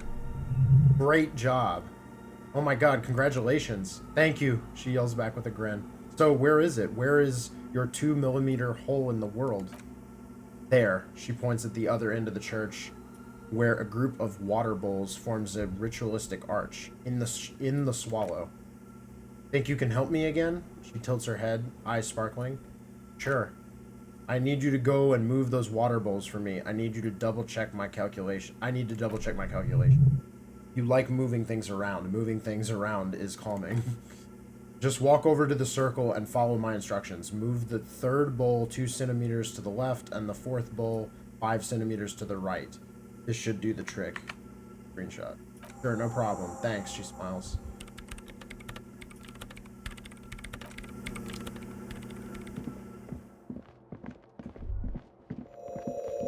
Oh god, how do I know which bowl is which? Water bowls. It's awfully silent again, as if someone turned the entire world outside those walls. Water inside the bowls stands still. Measurements have been marked down around the bowls, each chalk line representing a centimeter on the floor. Oh boy, this is going to be good. Move... Oh, easy. Okay, move the third bowl from the left 2 centimeters away. It moves like a ghost without creating a single trace of sound. Move the fourth bowl from the left 5 centimeters to the right. Some water spills out of the bowl, wetting the floor. The lead programmer sends you an encouraging thumbs up from across the hall. Time to run back, or maybe walk. This is a sacred place, after all. Leave. Oh yeah, I've been running in here. Be sacred. Be respectful. Alright, let's talk to her. Yes, what is it? She doesn't look up from the keyboard. I just moved the water bowls to the right position, just like you asked. What's next? Great, everything should be aligned now. She stops, biting into her chapped lip. Miss Know-It-All is hesitating. What's wrong? Yeah, she snaps out of the lull. Nothing. The only thing left to do is to unmute the headphones. If we've got the location right, we should be able to hear whatever sound this anomaly makes. Wait, why did you have your headphones on mute in the first place? Honestly, she's avoiding your gaze. Honestly, I'm a little scared. Isn't it just going to be silence and nothing else? I don't know. She stares at the heart of her computer. That's what I'm scared of. I don't know. It could be anything. I mean, what sound does the nothing make? How can you even listen to something that doesn't exist? She turns to face you, the mainframe throwing shadows on her chin. What if silence is only what surrounds it, but the swallow itself is... She grows silent, her face very pale in the cold light of electricity. What? I don't know, I'm just scared. Maybe it's going to be something terrifying. Maybe it's going to tear the world apart. Like that evil ink that filled the printout, erasing coherence and meaning. You're right, we should be cautious. We don't know what we're dealing with here. Maybe, she rubs her face. Maybe I'm just tired.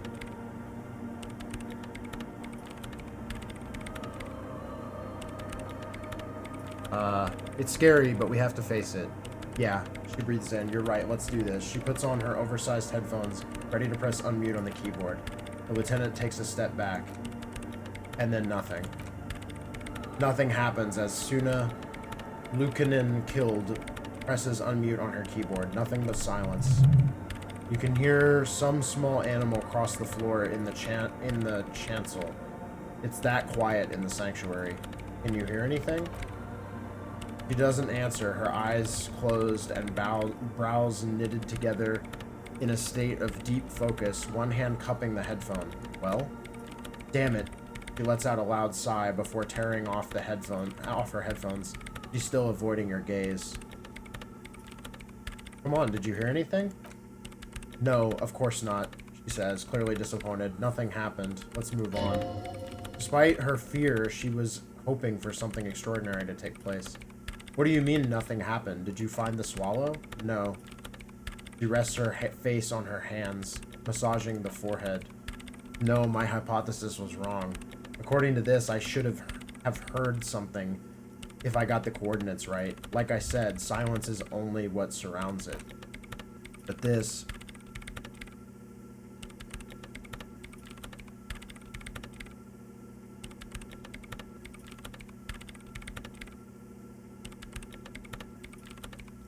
she raises her head, staring at all the machines that litter the church, cables coiling up on the floor like pests. This is just another failure. Silence sounds like silence, that's all it is. You can try on the headphones, see if you can hear anything, but don't get your hopes up. Silence is silence? You're sure there's more to it? This can't be it. You should have a listen. Perception, legendary. Put on the headphones. Oh, I want to see something.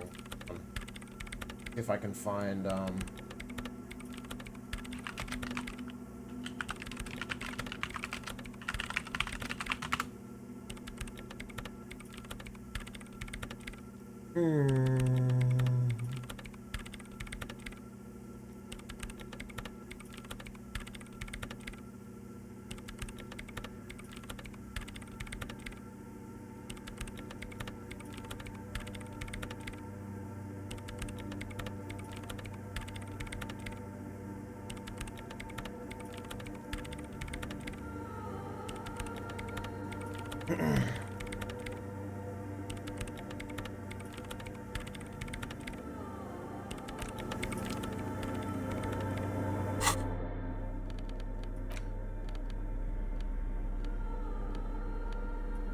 higher person.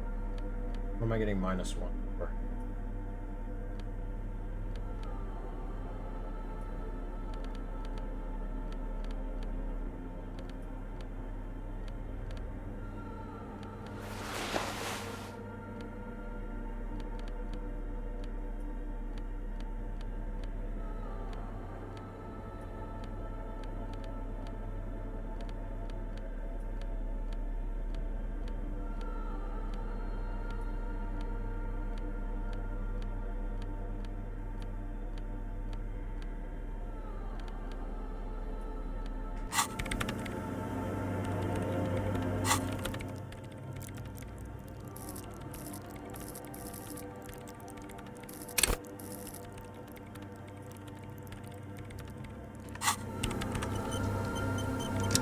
Yes, what is it? Put on the headphones.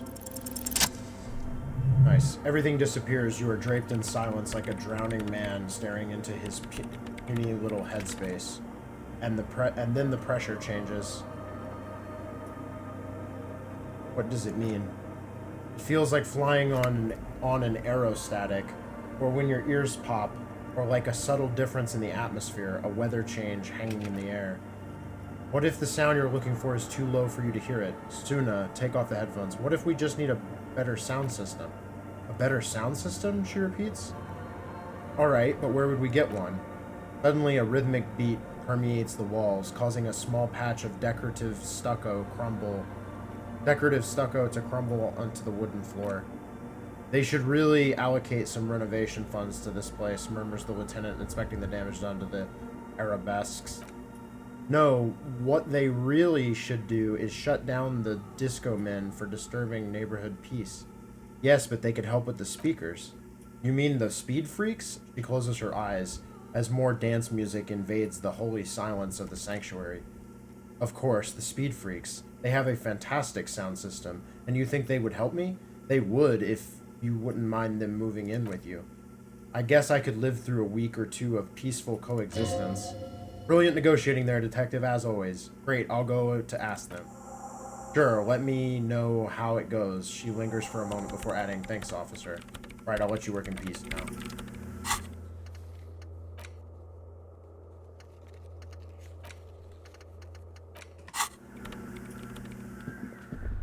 Hell yeah, boyos. Step closer.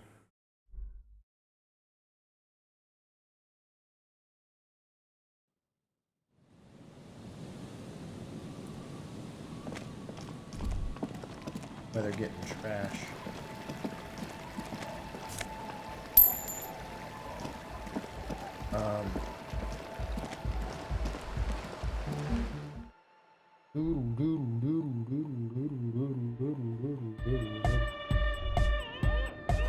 Smells like sweat and laundry detergent, plus a trace of ether.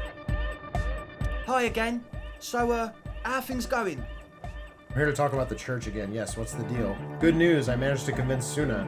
She's okay with you guys moving in, but on one condition. She needs your speakers for her project. The Speed Freak smiles, happier than he's ever been before. We are grateful, Cop Man. You're an augury of a new era of anodic dance music. You're going to have to share a space for a couple of weeks until she gets her research finished. That's fine, we can manage, he grins, excited. I'm glad I could help.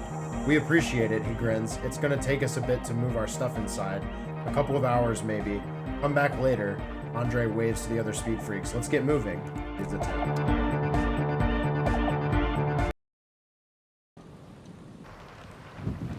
Oh. Oh. Oh, the tenant's just gone. Nice, okay. See if they're there.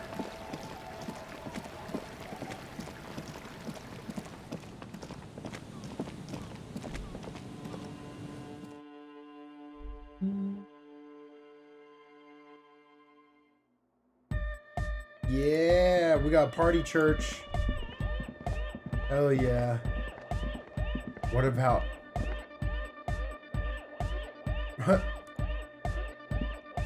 Yeah, it's all set up, man. Can you already imagine 1,000 people in here? 10,000! He waves his hands in an unbelievably lame, non-hardcore manner. Ecstatic vibrations, totally transcendent. And I've finished setting up the new compressor too. He looks around. He looks at the imposing black box in the corner that's churning out the sound. Now the only thing left to do is the name of the club. Will you do the honors, detective?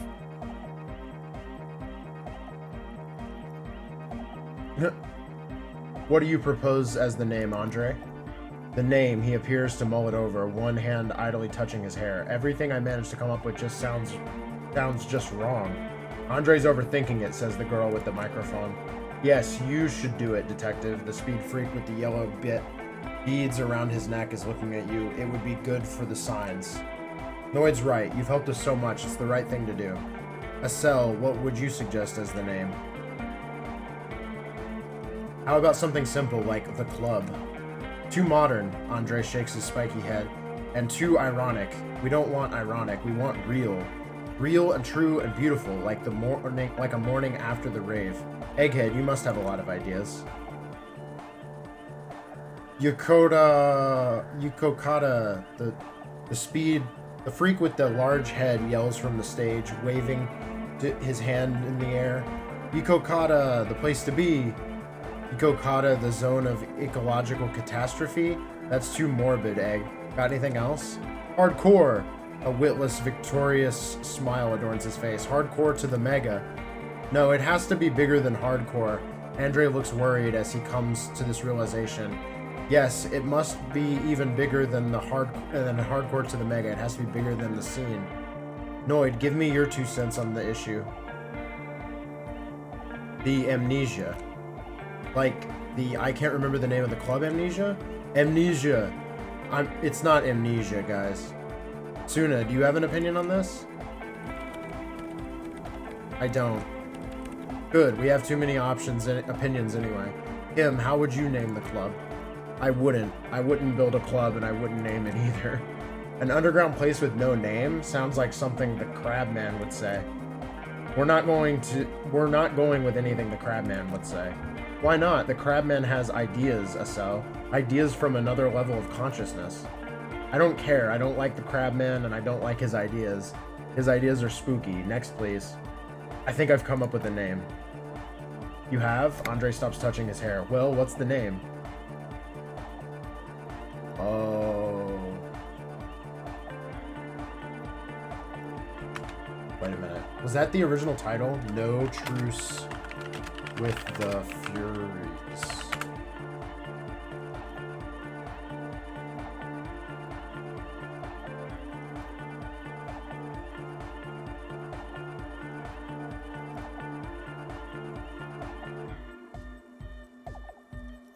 Yeah, that was the original title of the game.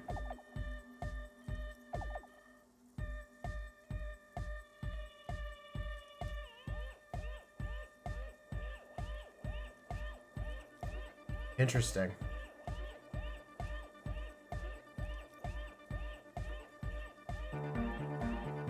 And you could name it The Return. Interesting. I'm gonna say let's name it Disco Elysium. Disco Elysium. Like that DeLorean word for the world, you mean? Elysium? But Disco Elysium? She looks unsure. Isn't it wacky? Disco's kind of gone, isn't it? Forgotten. The past is the future, but the future is dead. No, it's beautiful. Beautiful and brave, like we want it to be. And short and memorable.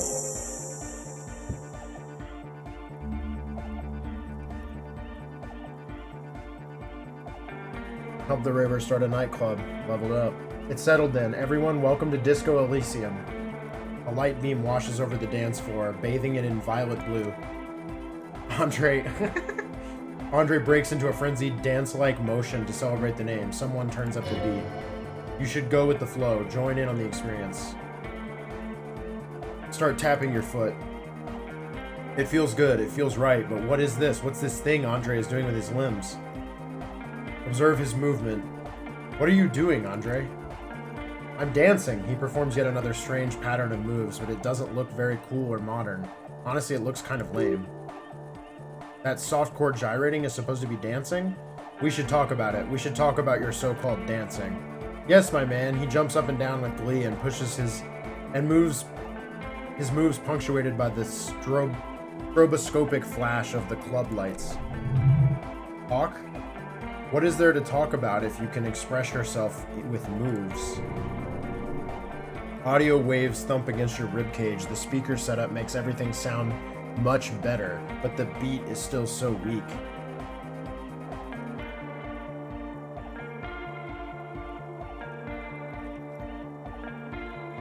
I've been meaning to ask you, what's with the hair?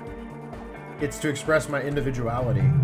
Is that a bald spot? It's hard to tell for sure with the fused together spikes, but it looks like he's balding. Or is it because you're balding? Or because I'm balding, yes. I want to fuse the remains of my hair together before it leaves me. I want to show my hair. I don't give a fuck how old you think I am. I'm 20. How old are you, Andre? Not 20. Is it important for you to be an individual? Of course it is, otherwise I'd just be another poor guy with no education and no money. General issue, man. Now I'm all that, and I have radical spikes. Fair enough. He looks at the molten toothbrush. Maybe it was a bad idea. Anyway. That's it for now. Goodbye, officer.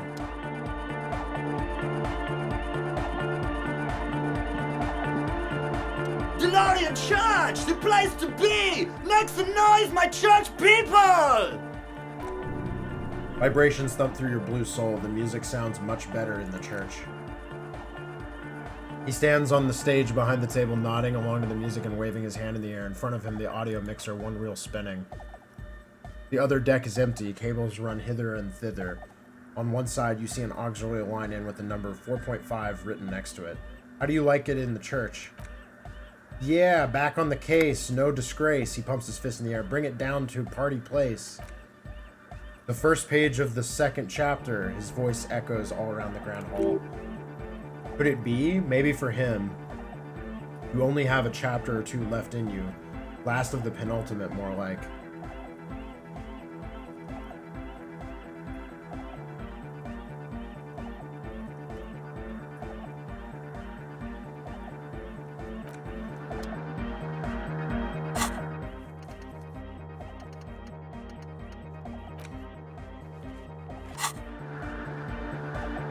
Good morning, comrade! Yeah! Harder car!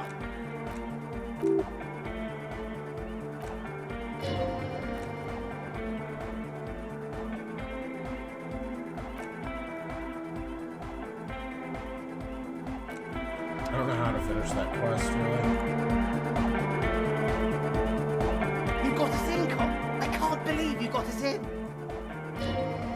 With wonder in his sharp Between you and eyes. me, I don't know if you've noticed this about me. I'm a little suspicious of authority. You really came through for the hardcore underground. Yes, you really came through for the hardcore underground. How come? Andre is busy cutting some slightly less lame but still quite ungainly shapes on the church floor, sweating profusely. Estelle is using her contact mic to listen to a tree underwater. The one with the large head is blasting the dance music on repeat while the stained glass window behind him rattling from bass.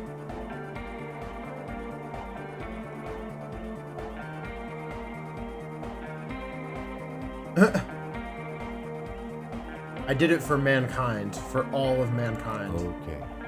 The lieutenant keeps it laconic. What he means is, I don't believe you actually think you did it for all mankind, but whatever keeps you in high spirits is okay by him. Lloyd, what do you think about the church? It's a miracle of carpentry, dead bodies carved into total shapes. Now it can be something more. He rubs his hands together. How old do you think the church is? Over 300 years? That's right, the first settlers built it, plus 6 more like it, on the coast here. Was one of the first things they did. Must have been really scared of something, but I understand. Alone on an uninhabited archipelago, forced to face themselves and nature, pre-industrial quantities of solitude, the sea, perhaps something more fundamental. He means something paranatural. He must. I would want to build a safer place for myself and my own as well. His voice echoes in the wooden cavern of the church. What style is this church built in? A cop who's into building critique. He taps a floorboard. Okay, then this is folk DeLoreanism. Lawmonger. It's a subset of early DeLorean architecture. I'm not just a cop, I'm an art cop. Hard of core. He nods appreciatively. Okay, and what is DeLorean architecture like? Total. Everything between an ancient concrete cathedral and a glass cube is DeLoreanism. This is just the homespun version of it. Folksy stuff, early mass production. They made thousands like this. Does that help you out? What would a DeLorean building look like? Like that woman there. He nods toward the stained glass window. Vertical, thin, white, a false image of grandeur. The source of the system is up there. You're at the bottom. They really dug that power vertical. Like to show off large and intricate structures, arches, spires, put you down with them. They were really into painting everything white too. Virginal shit, you know, marriage shit, virtue and tyranny.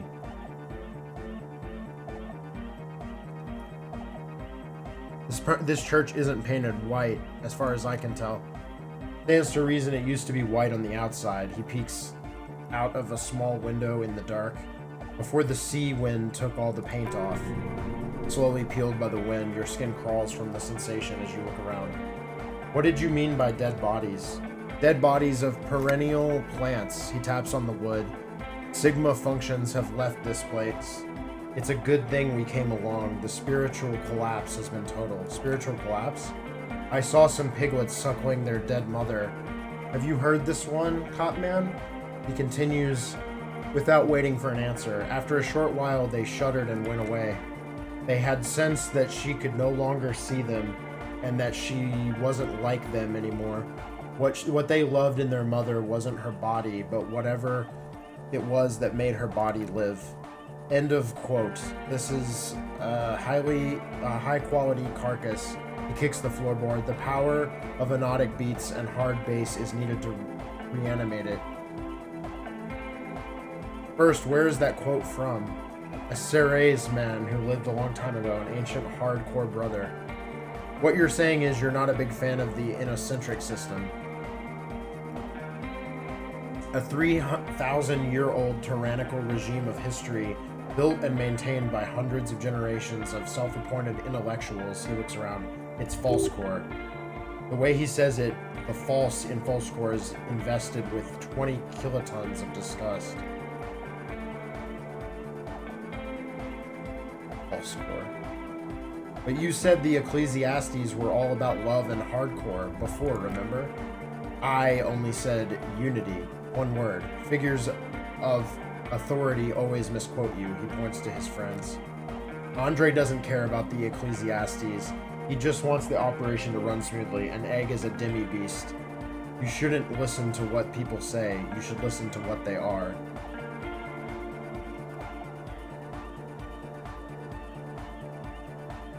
And you propose dance music will supplant this system?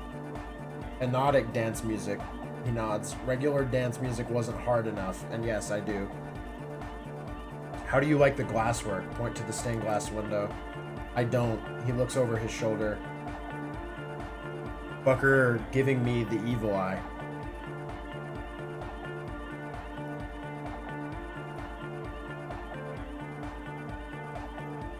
I'm getting some real negative vibrations from her too. No wonder, he cracks his neck. We have to get rid of it, dismantle it. Can't dance with a giant mass murderer looking at you. Not a good look for the club. Mellow, man, mellow, yells his friend. No one's a mass murderer. This is a house of love. Mass murderer on the floor.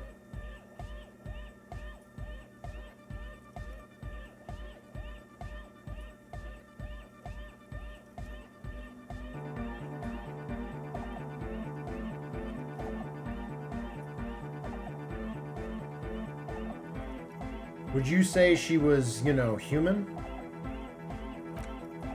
Ah, the young man stretches his ribcage made of suspenders. I like this question, Copman. She did not live the life of a human. She lived like someone who is playing a game. The life of an operator. That's not the life that humans live. She was adored. Humans aren't. I don't know about you, but they hate me. And they do not think I'm innocent, or some shit like that.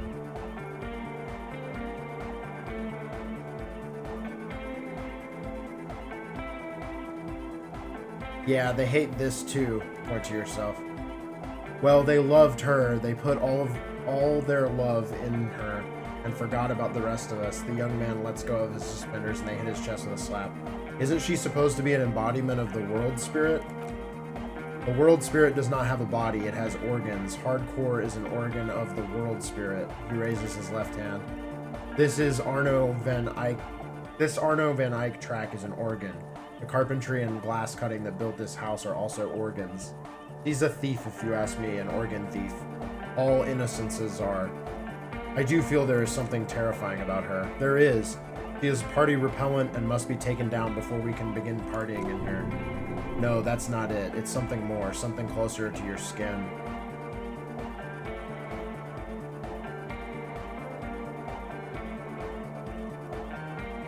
Keep it. Keep the beautiful sharp shards. Keep her long face and her hair. The speed freak's eyes narrow with suspicion, as if he's looking at a man possessed. It's not coming down. People are gonna love it. It'll be like our thing. His friend keeps dancing. Plus, it keeps the cold and the rain out. The resettlement programs were totally okay. I'm a big fan.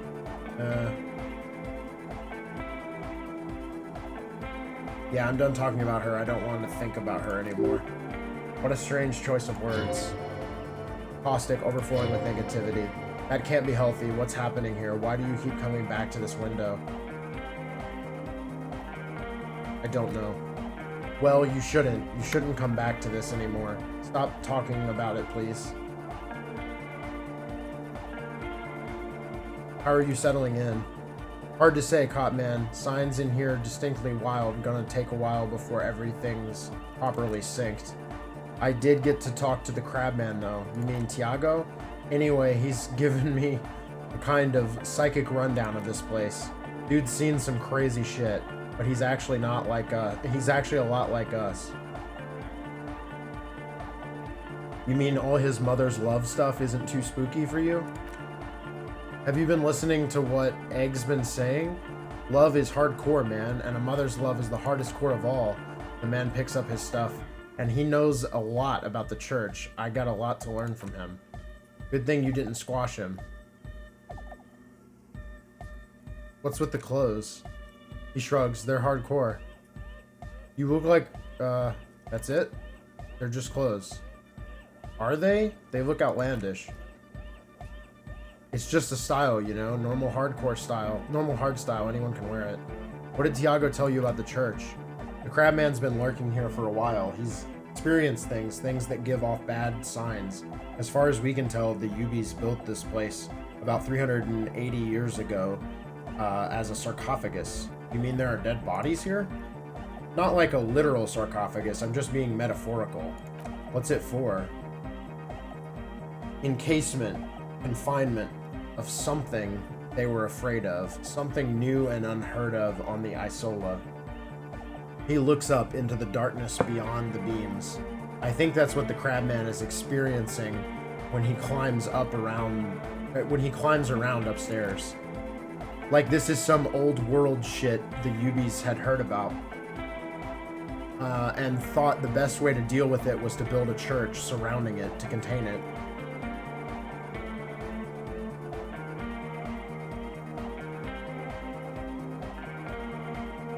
Sounds like a job for the remote viewers division. The young man shrugs. I doubt it. I don't even think the Ubis are properly understood it, what it does. But it's what this Suna person is looking for and trying to measure. He nods toward the woman. It'll be fruitless though. She won't be able to measure it. People like that always want to measure everything. All those things they really can. The wood creaks as a gale blows outside. Dust particles fall through the darkness, settling down on the aged, bleached floorboards. The structure does not feel particularly durable. This building seems less than structurally sound. No, it's pretty fucking unsound if you ask me. They should have built a club for hypnotic music around it instead. He grins. Hypnotic music will definitely contain whatever we're dealing with. His words echo in the chamber. And if it can't, well, he shrugs non-committally. What makes you think Suna's going to fail? Seems to be the trend around here, doesn't it? You can't measure shit like this. It's not like with substance. I found a doomed commercial area in Martinez proper. Perhaps it's the same thing the Ubis were trying to contain? The young man rubs his chin in silence, then mumbles, like a concentric ring spreading out, the struggling villages. And that is what caused the communards to fail in defending the beachhead. Yeah, a lot of failure has gone down around here. You think there's any merit to the theory? He shrugs. I don't know, maybe, maybe not. It's not a thing we can answer, Cop Man. Even I have limits. I'm a limited psi person. Well, if it's without substance, I guess there's nothing to worry about. Maybe you can figure things out, Cop Man. I think we got on a good level here. The signs are syncing up well. I want to talk more about this place. Talk about the glasswork. Fine. Whatever. Let's talk about something else, Noid. Take care, Noid.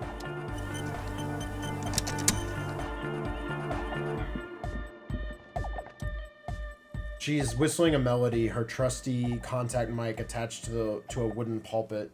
At the sound of your footsteps, she stops what she was doing and turns to you. Hey there. I've been recording some new audio from all these beams and rafters.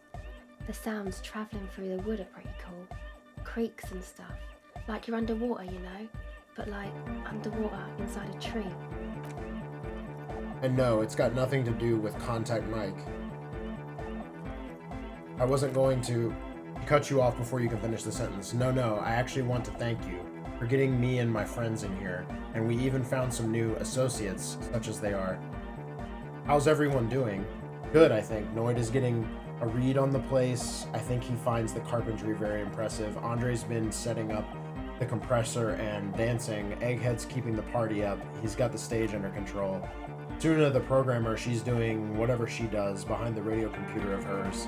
She doesn't talk to us much, and the Crabman hasn't shown himself, thank God. Now, can you tell me about your associates? Sure, you helped us out. I can repay the favor. What do you want to know?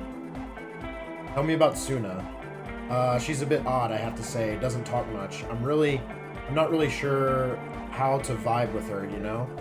Seems like she's not in a very good mood most of the time. But earlier today, she told me about Welkins. Estelle grimaces as if it's the first time hearing the word. And she seemed oddly happy, like she had some idea with those little creatures, some artistic idea. I didn't really listen. I was busy with my mic. What about Tiago? Oh, the Crabman, she shudders. Still gives me the creeps, the way he moves. But he doesn't actually come down that much, just climbs around the rafters.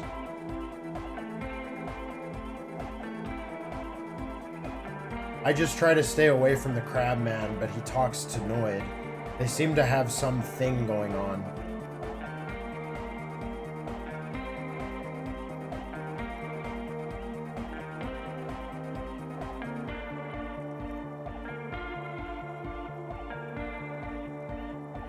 Oh, he talks to Noid? What for? Beats me. Noid said they get along somehow. They're both crazy enough, I guess. What does he do up there? Who knows, she shrugs. He doesn't really answer our questions, see? Not that it's easy to ask them. What are we supposed to do, yell up at the tower? Thanks, about the others. Tell me about Andre. Andre, he's a cool guy. Doesn't really come off as one, but he is, to me at least. He takes care of shit. Sorry, I mean, he's got a vision of what life should be, you know? He tries to push things until everything falls into place. He's an organizer. What has he organized? Nothing, but then again, there's nothing to organize around here either. He really wants this church thing to work. Must have taken it as a sign when he found it abandoned like that. That it was an augury. I don't know where he got that from, she smiles. Andre's not super intelligent. I've never seen him so psyched about anything though, and he's often psyched. Looks sort of desperate, like it's his last chance or something. Or maybe he was just high. I mean, not that he does drugs, just high, you know? Relax, girl, we're police officers, but we're corrupt, rotten to the marrow. You can tell us about drugs and shit. I don't give a fuck. I don't give fuck. Let's say that. Yeah, drugs, shit, fuck, we don't care. He smirks. Yes, anyway, is Andre your boyfriend? Yes, she nods. Oh, I didn't even realize that. Tell me about the others. What do you want to know about? Tell me about Noid. He's a Fallborger, I guess, like the rest of us. Okay, maybe not Egg. I don't know about him, but Noid and the rest are from Fallborg, making the pilgrimage up north to visit the Elysium. He's real hardcore about the lifestyle. What does he do? What do you mean do? Like for a living? No, I meant for breakfast. Of course for a living. He's a carpenter, trained and all. He's very good. He just doesn't have the mindset to work like that in a shop somewhere. What kind of mindset is that? He abides by the hardcore, sir. You would have to ask him yourself. And you? Sir, she gives you a switchblade smile. I abide by the law. A strange feeling. Every now and then something feels off about the way she speaks. She doesn't change tone, but you feel as though there's more about her than she lets on. What is this pilgrimage you're talking about?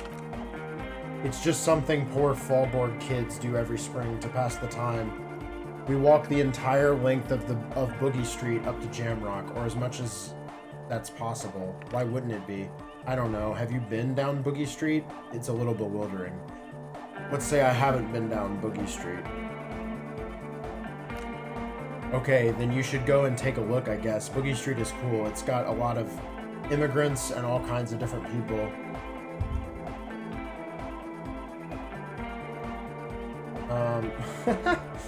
I might just do that if I make it there alive. Yeah, she says, and then adds, I hope you do. Actually, tell me about the others. Who do you want to know about? What's the deal with Egghead? What do you mean?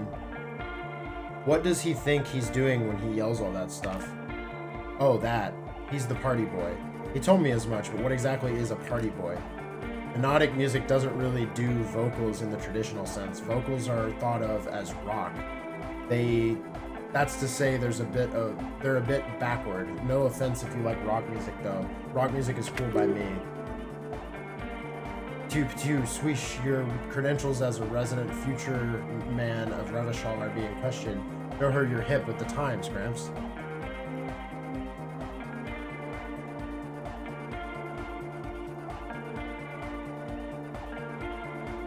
You don't have to tell me rock is backward. I am the future man. I abandoned rock in the 30s. Stupid rock. Spit. Okay, she nods. Anyway, even if you don't have vocals, you still need someone to say something every now and then, right? To urge things on. That's where the party boy comes in. He basically just stands on the stage and dances and yells how awesome everything is. It's very catchy. I understand. People are usually afraid to do things if others aren't already doing them. Dancing makes you dance like sneezing makes you sneeze, or yawning makes you... He looks around a little embarrassed of the enthusiasm of his interjection. Anyway. Where's he from? How long has he been with you guys? Actually, we don't know where he's from or who he is, really. One time we were out partying somewhere in Backwater Fallborg, or maybe even Coal City. I can't remember. Maybe it was Coal City. Egg was yelling along to some jams.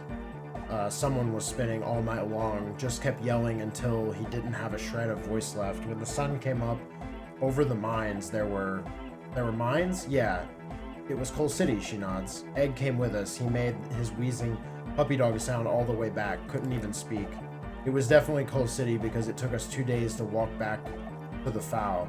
He just wheezed the whole way.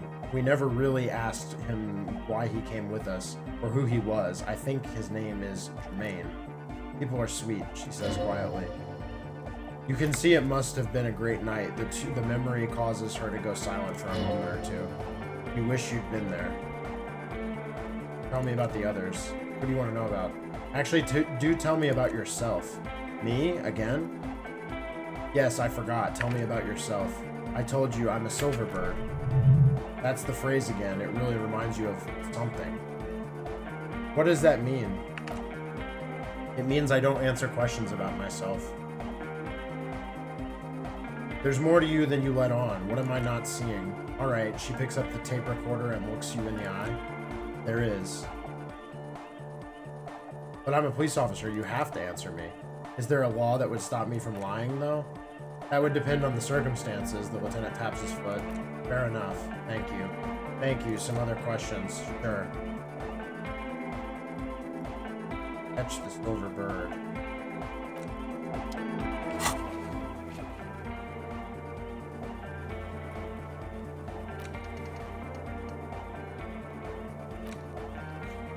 Awesome. We're done with a lot of these. Let me see if I can figure out how to do the gym.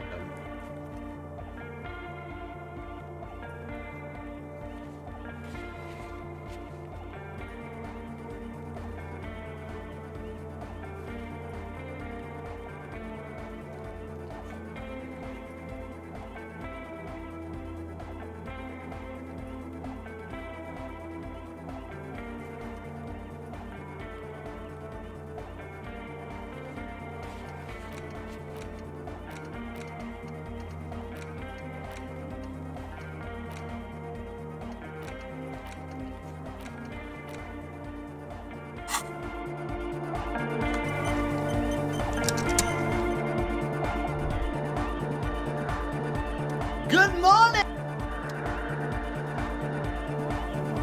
Yes, what is it? How's the project going? I see that your neighbors have moved in, but all I hear is hypnotic dance music. What? She leans closer, eyes knitted together in a puzzled expression. What did you say? You can barely hear her over the thumping bass of hypnotic dance music. I said, how's the project going? I can't hear you, she shouts, pointing at the enormous speaker that is churning out the sound. The music is too loud. The project, how's it going? Oh, the project. Her face lights up for a second before she gives you an exaggerated head shake. It's not going well. Why? There's that guy. He points to Egghead, who is raving behind his turntables on a brightly lit stage. I need him to plug a 3.5 cable into the auxiliary input so that I can route the audio signal through the mixer into the speakers. Why don't you just ask him?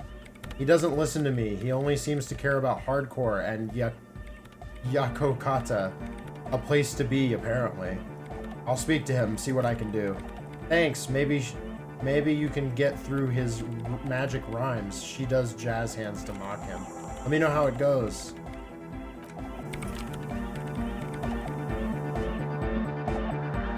Good morning, comrade! Yeah! Harder core! Egg, can you please route Suna's signal through your speakers? To the Mega, yeah. He gets serious. I can route it through the auxiliary. What kind of cable does she use? 3.5 or 4.5? It's 3.5, no doubt about it. It's on the ground. Point to it. Oh, she uses 3.5. An uncomfortable pause follows. Yeah, the auxiliary line in is 4.5 millimeter. Those two don't mix. Oh no, the lieutenant closes his eyes. We're gonna be in this church forever.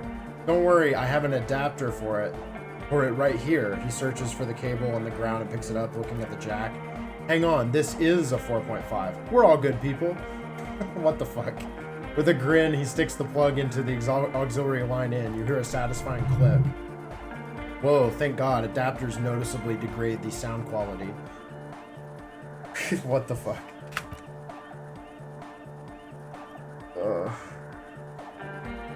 Great, someone got through to him.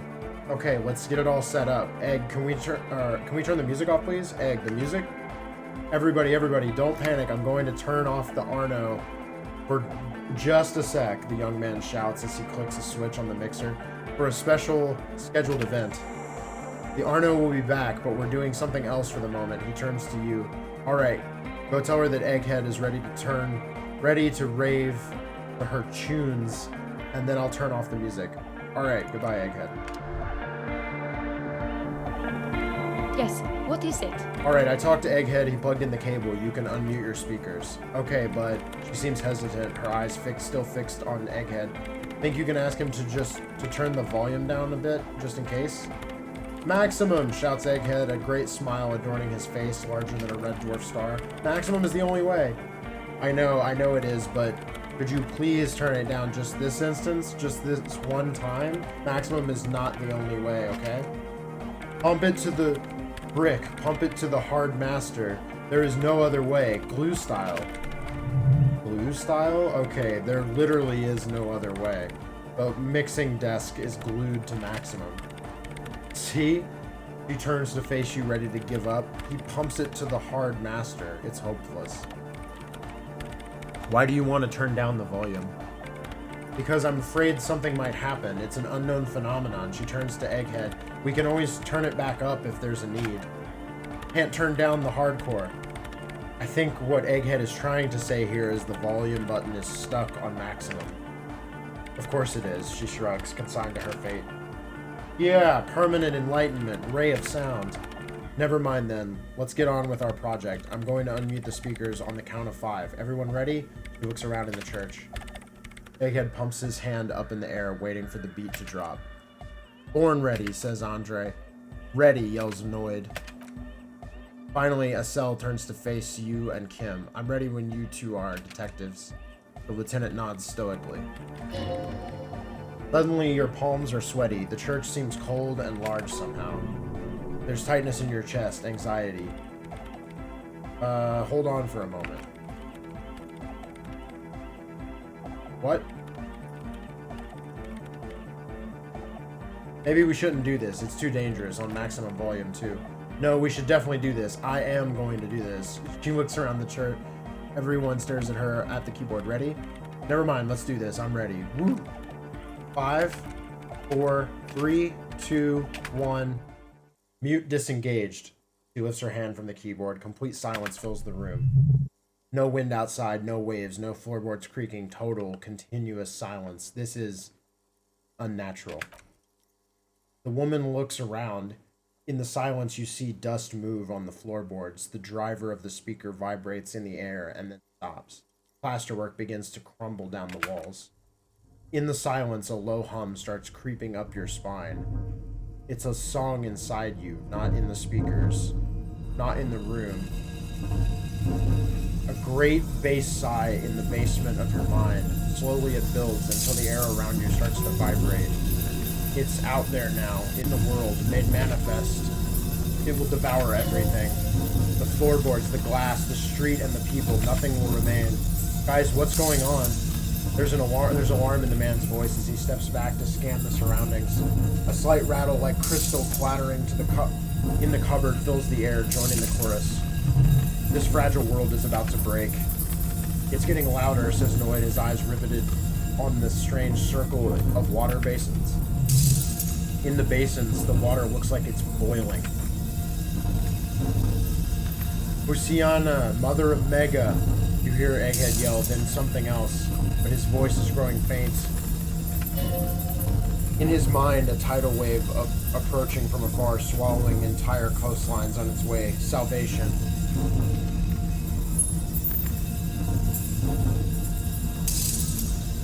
It was in me at first. The Beauty and the Beast, the future of dance, planetary. No, Egg, it's the window. The glass shards around Dolores Day's vacant heart appear to be vibrating from the sound. It looks almost as if she's alive. In the corner of your eye, the lieutenant steps aside cautiously, his eyes searching for a possible evacuation route. The window is going to come down. No, oh shit. No, the roof. He looks up, a screech fills the air, a scream of wood and nails. The pillars and the church twist and creak above, around you. Cracks appear on the stained glass window. Cracks run up the wooden pillars in the dark. Come down to us, love. Below it, all the bass grows, like the jaws of a giant compressor gnawing on metal and wood. It does not sound benevolent at all. That's it, I'm muting it. She reaches for the keyboard. Everybody, don't panic. It's beautiful. Beautiful core, beautiful life. Shit, it doesn't stop.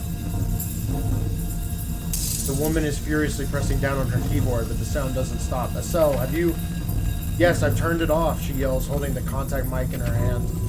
The mic is nothing. This has nothing to do with the mic. Andre, pull the compressor. The place is gonna come down.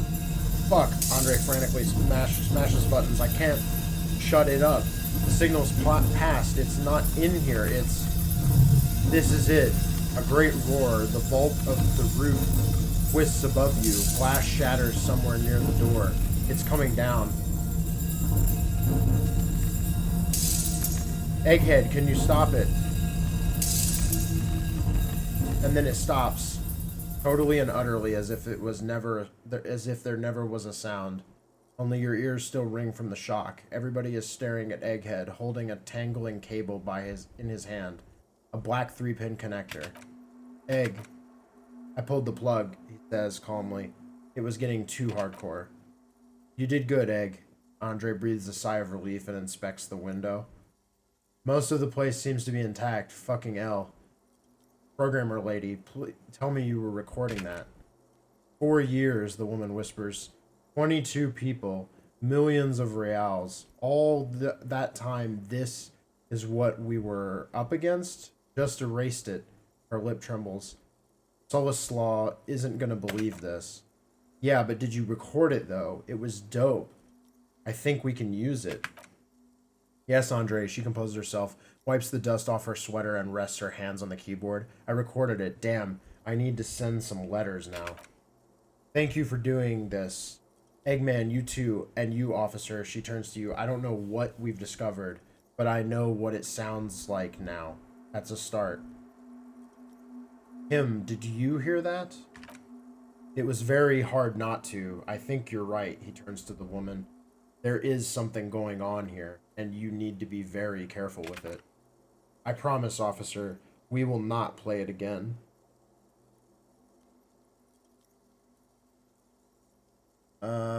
What was that? I've never heard anything like that. It was mathematical information from the anomaly presented as a waveform. That's what it was technically. Theoretically, she shakes her head. I have no idea. I've never heard anything like this. Her voice seems muffled in the silent church. It's your ears adjusting after the exposure. You're going to write Solislaw? Yes, our lead designer, and maybe some of the producers too, and some of the writers if they're sober enough to open a transmission. They need to hear that it wasn't her fault or theirs. They need to hear about this. Don't worry, I won't send the recording, although I doubt they have the speakers to produce the frequency anyway. What happens now? Are you going to stay here?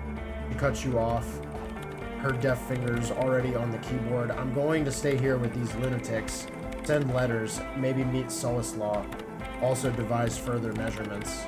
I want you to know that's totally chill with us. I don't care, she blurts, then reconsiders, but thank you anyway. That's the best she can manage for Andre. It's quite a lot, in truth, for her at least. Now, her hands move on the keyboard. I have a theory to come up with. Some kind of preliminary explanation to all this, or the letter will sound like I've lost my mind. Yes, and we have to get back to stabilizing Martinez, he breathes out, trying to shake off tension, instead of demolishing it with loud bass noise of unknown origins. Some tiny hard thing lets go in your stomach. You're still alive. You have an explanation for all this. Somewhere deep in you, you know. The person you were knows.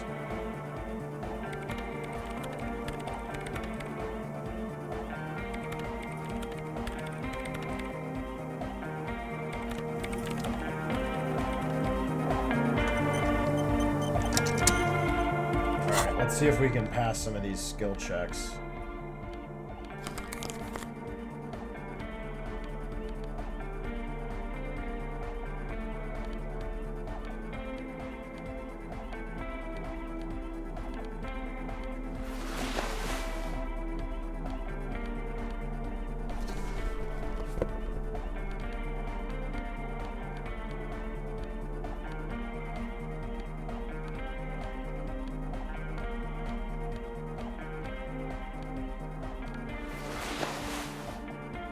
Damn, logic be hitting.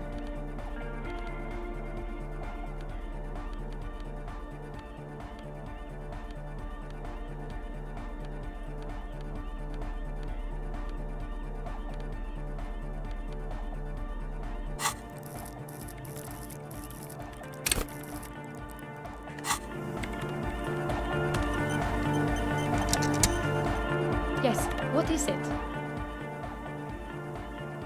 Form a theory on the 2mm hole in the world. All you hear is silence in your head.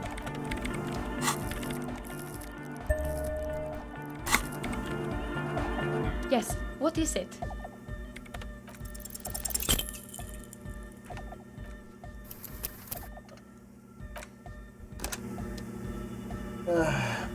Oh, the frame rate is terrible in here. God damn. Yes, what is it? Nice. You don't have to. You already have, a long time ago. Wait, how? These thoughts formed in you somewhere, in a long-forgotten discussion, behind a kitchen table in the evening light, drinking coffee and smoking with a friend. Suna, it is the origin point of the pail. What? The swallow. It's how it starts. It's baby pale. Oh, okay. But she looks up, and there's fear in her eyes as she considers the possibility. But Pale isn't here. We're thousands of kilometers from the edge. That comforts her. No, look up first. We are 20 meters from the very edge. She looks back up to the darkness. under the nave, and then back at you. The pale is only an effect, a transition between the world and that. Then what is that? It's nothing. No, it's less than nothing. No, it's less than nothing. The final rest state for reality. Imagine if all this, spread your hands, never was. Then the pale is simply a gradient. But the gradient, it clearly hasn't started yet. We're here and the pale is not. One day, when it's larger, it will be. I understand, she closes her eyes. A theory of the pale where instead of an outer ocean, it metastasizes, like a cancer or a mold, erupting in points inside the world. Nod. This is one of those places. She's silent for a second. Then she opens her mouth. According to this, how long until it starts swallowing? It's already started, starting with sound. And information, she nods, causing data losses in the East Insulindian front. Have you considered why it's formed in a church, and also when or how it might start growing, or if it has other effects in addition to sound and data? An intellectual hunger fills her now, casting fear aside. I also have a question, since we're piling them on. How do you know this? I'm not doubting you, he explains. I'm simply curious as to how a detective of the RCM knows how to think this.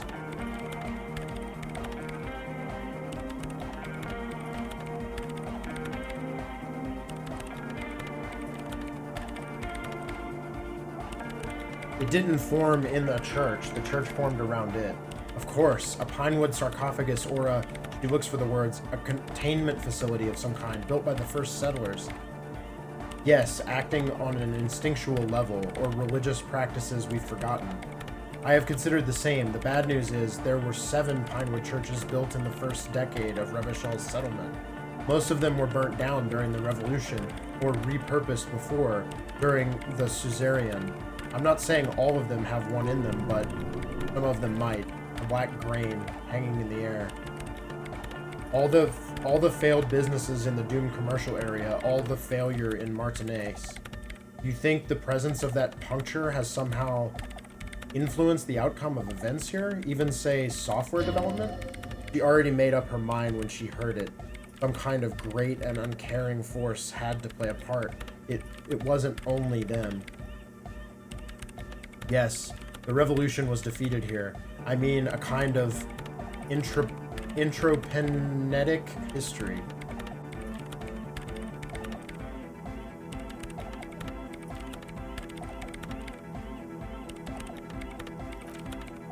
I told the producers we needed to go and move to a normal office building with amenities, but no, the artists like the milieu. The writers like the history. She shakes her head. I told them. I should let people still working in there know about this. They might be affected.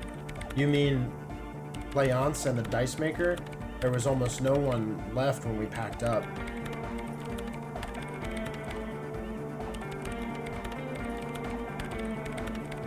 Yes, both of them deserve to know. Oh, wow.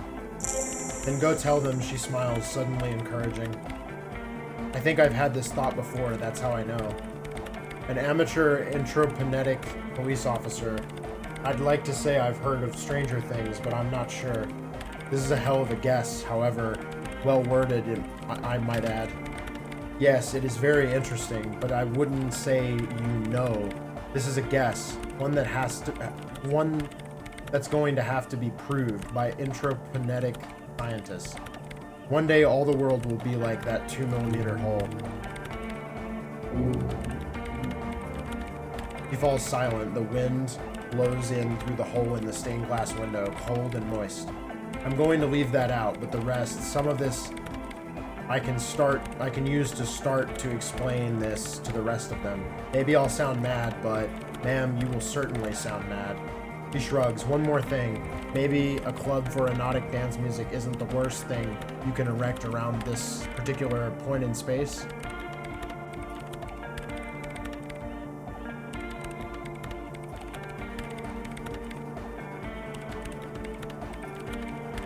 The club is the only thing keeping this place and the rest of reality together. I wouldn't go so far as to Yeah, once the light is on in the universe, it will never go out. Thank you, Egghead. Let's leave it at that, shall we? We have unentropinetic detection to perform in this district. I do have one mystery that still needs solving. The radio ghost in the doomed commercial area's electronic doorbell. That creepy woman. She slaps her forehead. We were wondering about that when we worked there, but I had completely forgotten about it ever since. It must be intropinetic crosstalk, the one you get in radios and long-distance calls. Now it makes sense, with Pale right on the doorstep. Incredible, the lieutenant murmurs. That would also explain why we get it on the police radio all the time. Intropinetic crosstalk?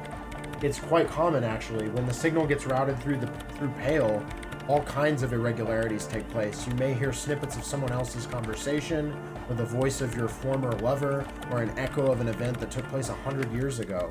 Pale is a shroud of memories, and it doesn't really distinguish to whom those memories belong to. You could hear anything. That makes sense. Thanks for explaining that to me. Anytime, she smiles. Right, I'll leave you to work in peace now. Wow, that's nuts. Good morning, comrade! Yeah! Hardcore! Whoa, that was a crazy sound we heard before. Yeah, it was awesome and scary, very hardcore. His voice booms through the chamber, then gets silent. Too hardcore, in fact. He brushes his hand through his hair. I couldn't control it at all. What happened? It sucks up all the air in the mix until it's the only thing left. Starts compressing itself, and then everything around it completely fills up the headspace. Extreme. What if this is the answer to Van Eyck's jam? We could use the sound for the bass. Ooh. His puzzled face turns into a wicked grin. But how? What about the compressor? The one with the spiky hair was setting up to achieve some sort of parallel processing?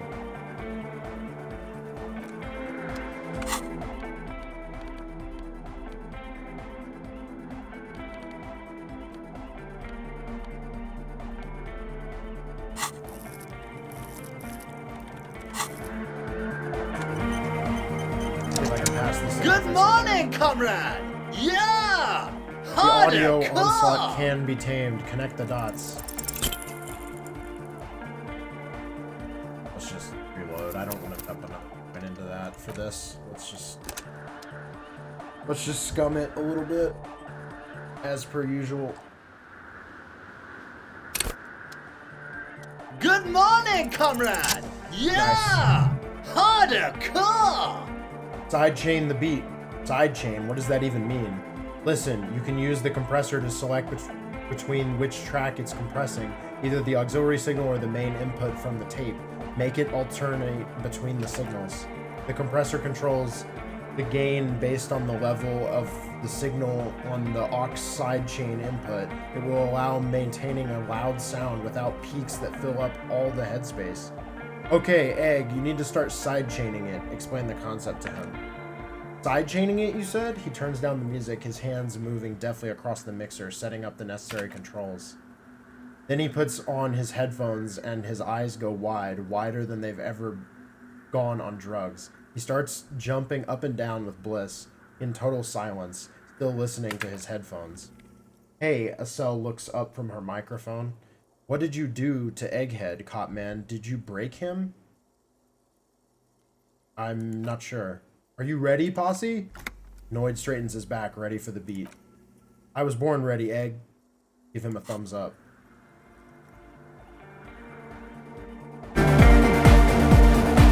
Oh, shit.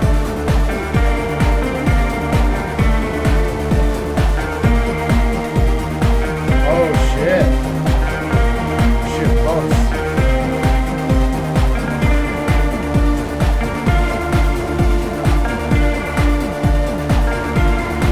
We did it. Disco Elysium is lit. Great. The audio assault is glorious. The speed freak dances on the stage, intensely waving his hand in the air. This is beauty, this is life. What in the world is going on? Estelle looks on, amazed at the display. The way melody and bass flow together, it's unnatural. This is one for the Anodic generation. Introducing the ultimate sound. We have tamed the sound, made it our own. God damn it, you hear Andre say to himself over the thumping beat. This dance club idea might just work out. DeLorean Church, the place to be. Eggs losing himself in the sound. Pump it, pump it. Yeah. This is it. This is a new era. The fabric of the world has been irrevocably altered. Who will be the innocence of hardcore anodic dance music? Alright, goodbye, Egghead.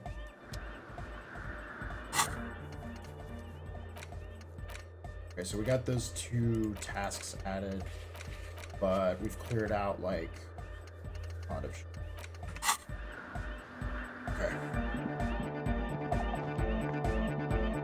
On a quick save. Talk to Andre. Oh, hey, man. It's good to see you. Closure. Okay.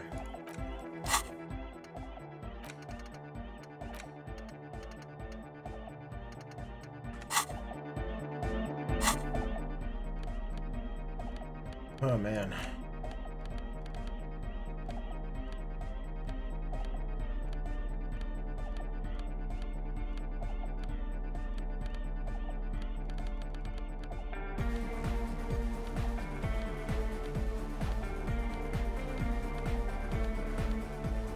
Tell you what, let's do this. Because isn't it, aren't both of our checks yellow? Both of these? Reaction speed. Closure. Yeah.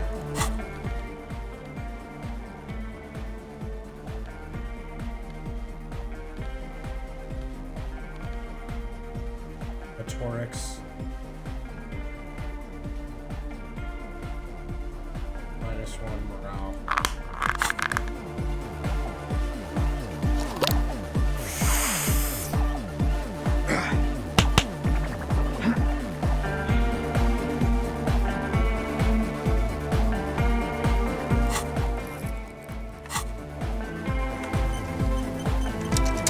Oh, hey, man. It's good to see you.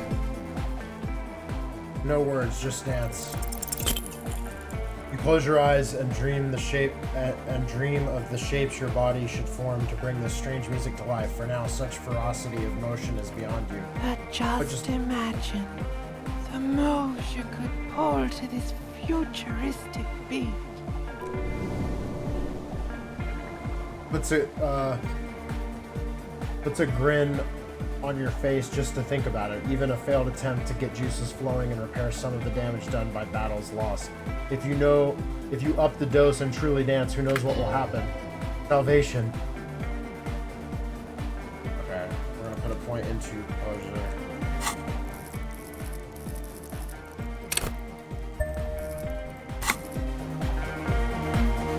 Oh, hey, man. It's good to see you. I should still. I feel like I should. God damn, the frame rate is fucking tanking. This shit. What is happening here? Oh, hey, man. It's good to see you. God damn it. Alright, we're gonna film this. These checks are getting really hard. Ugh. God.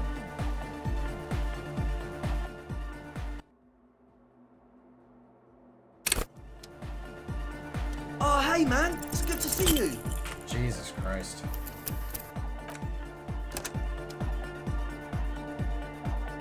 I'm at like 40-some%, right? I should be able to fucking pass. Oh, hey, man. It's good to see you. Dear Lord, man.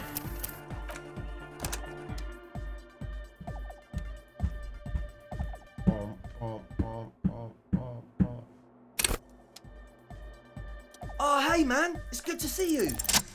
There we go. You close your eyes and vacate your skull, leaving your brain to wonder, where did that little fluttering light go? Total darkness. Whoa. You sink down the darkest fathoms of your own personal deep, vertebrate by vertebrate, through the unformed skulls of your mind.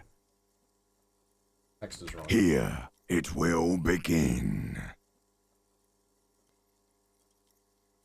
Where did the church? Who fucking cares?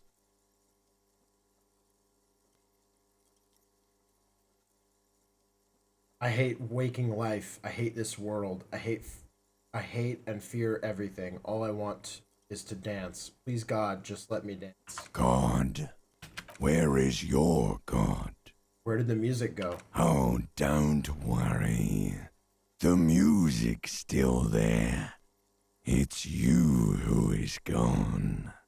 No, really, why can't I hear anything? This is a pivotal moment. Try not to piss yourself. Concentrate on hearing. Nothing. Just the immaculate silence of your spinal fluid. Electrified. What was that about unformed skulls? Psst. I'm gonna let you in on a little Oh. secret. Every vertebrae in your spine is an unformed skull ready to pop up and replace the old one. Like shark teeth. The one you're currently in has a little brain forming in it, waiting for its turn. To rule the world. Who are you? I am the spinal cord. What do you want? From what I can see, it's about to bust a move. Bust a move. Foolhardy! Do you even know what's happening on the surface?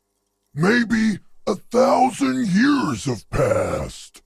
Or maybe you started spazzing out like 2 seconds ago.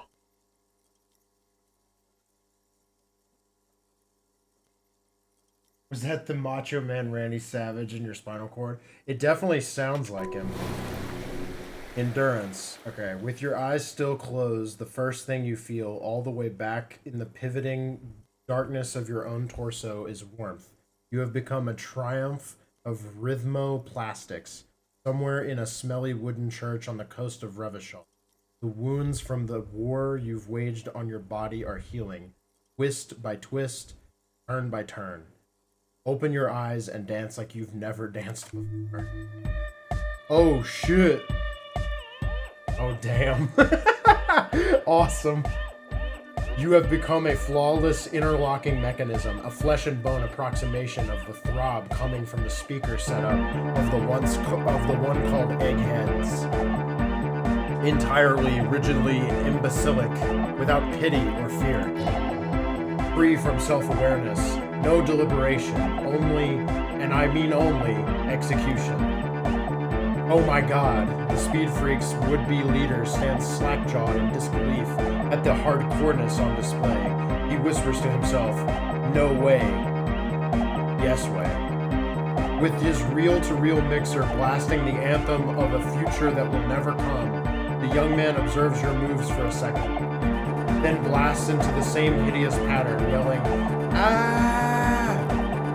He throws a screwdriver and a bunch of drill chucks into the corner and explodes into dance. What he lacks in sharpness, he more than makes up for in violent enthusiasm.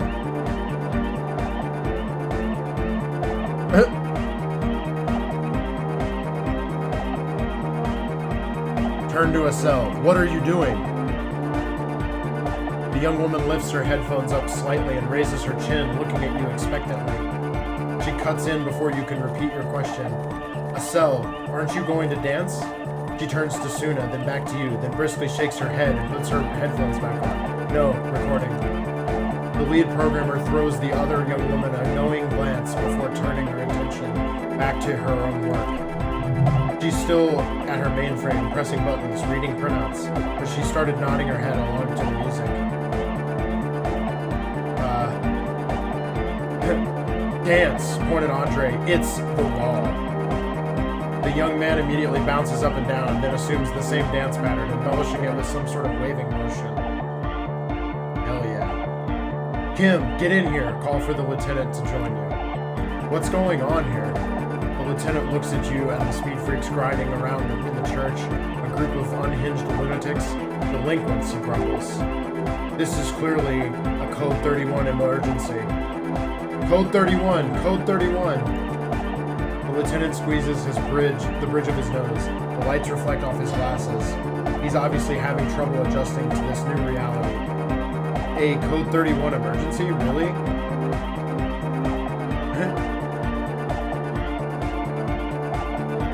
Yes, officer in need of assistance, on the dance floor. The lieutenant crosses his arms with a bemused look. What's happening? The lieutenant is forced to yell over the futuristic music blasting from the speakers.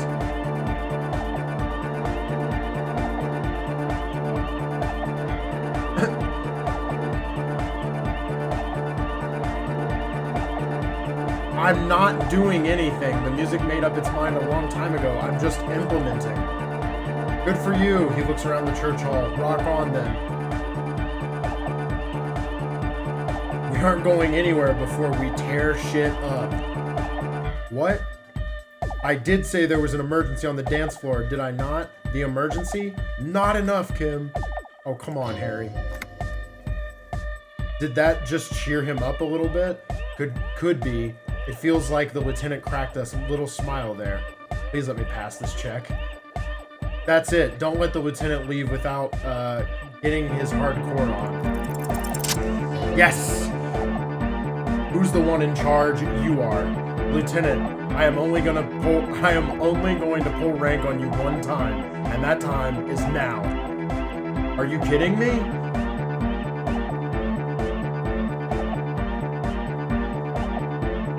I assure you I am not. Now get your groove on, Lieutenant. Get my what on? The lieutenant leans closer, unable to make your words out above the pumping beats. I said, get your goddamn groove on. Boogie woogie. Sheesh, okay. He backs up with his hands raised in the air, observing the crisscross of your feet. Okay, you psychopath. He adjusts his spectacles, then pops his collar as high as it will go. I see what you're doing there. It's jacked up footwork plus some... Is that UB folk dancing? Nah, it's not UB folk. It's hardcore. Yeah, the lieutenant snorts. Whatever. You talk a big talk, Lieutenant. Let's see some moves. Oh yeah? I did 15 years in juvenile crime unit. I can do age inappropriate. Now check this shit out. Yes! We fucking did it.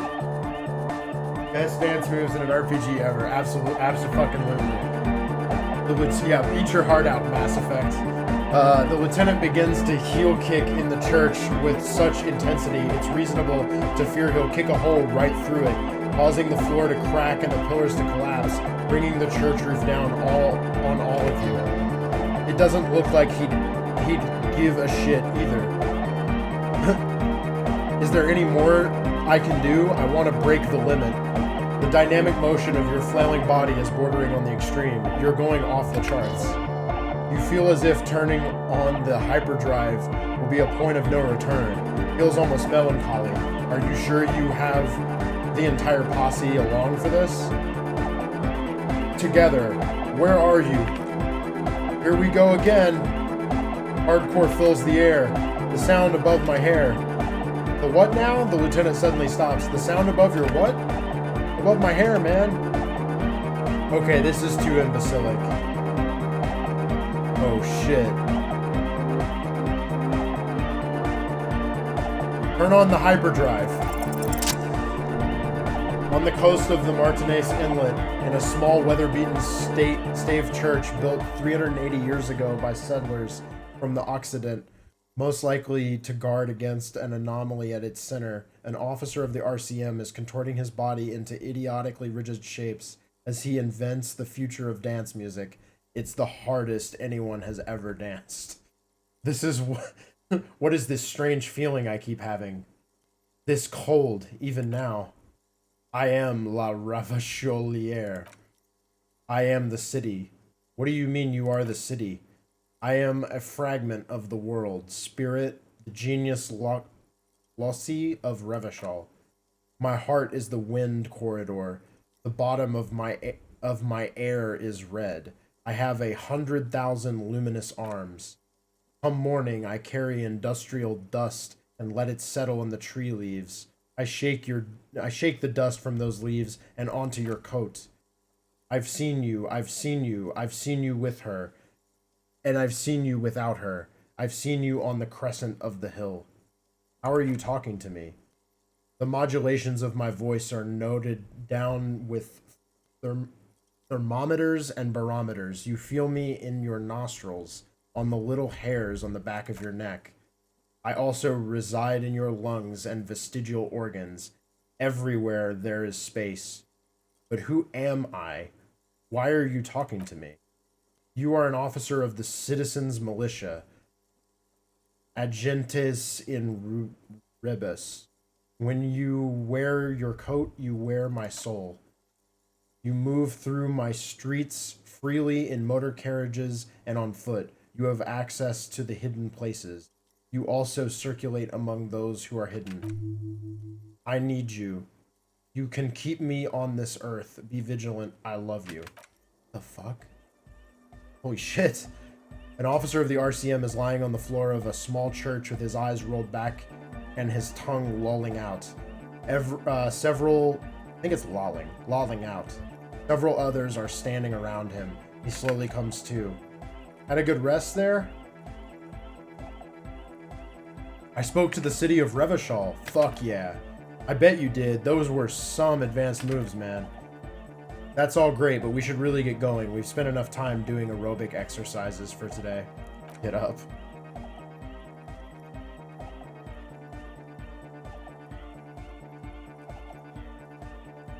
You might be imagining it, but it feels like Egghead turned the volume down. Such is his respect. Man, now. The would-be leader stutters with excitement. Now imagine if we could do that, right? But with like 1,000 people. End of human development. Mission complete.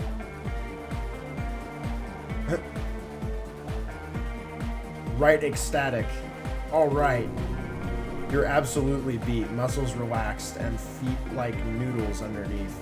That's it for now. Goodbye, officer. Alright, let's see if we can pass this last skill check in here with our reaction speed. Fuck. Let's see if we've got clothes for that. I actually don't know. Actions. Okay, I've got the hoodie here. I think there's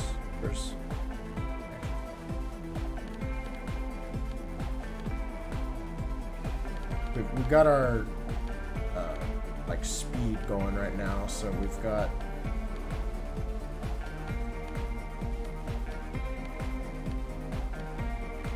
a buff to motorics slightly.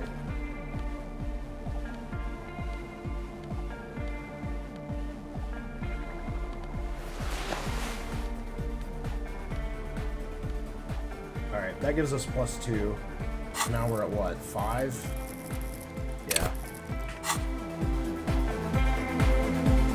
Let's quick save, and then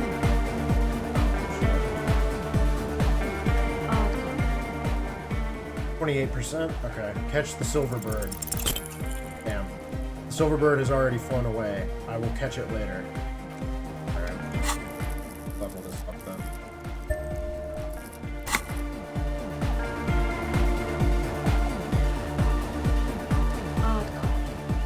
42%. Catch the silver bird. Yeah. O Pesaro de Argent. It flutters by your ear. It's what the Zemoyaki,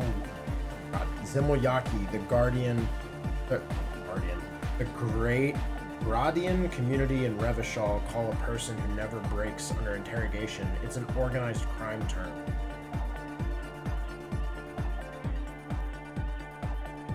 O Pasaro de Argent. Excuse me? She casually brushes her hand through her hair. She's attempting to remain calm, but the phrase made her flinch. I remember now. It's a Zemoyaki term for someone who won't break under questioning, an organized crime term. What do you mean? The silver bird. Alright, she concedes. My father was a Zemoyaki. He died years ago. He was a bad man. Not a lot of good things to say about him and what he did. he brought the family a huge he bought the family a huge house, so we got to live, at least temporarily, in a giant castle in Jamrock, and then he died. What happened next? What do you think? The competition came and took everything away. It was like a war zone. She's gritting her teeth. So after his death, we had nothing left. We were in danger. My mother had to change her name, mine too. We left it all behind. You don't call a sudden drug lab inside this church organized crime? Yeah, I was kind of hoping you'd end that mess before we got going. It feels like I've been slowly turning dad-wise into a corrupt business person. He's honest. A shame you didn't. Oh, well, I guess we should have done that. I didn't know if that was gonna fuck up our quest progression.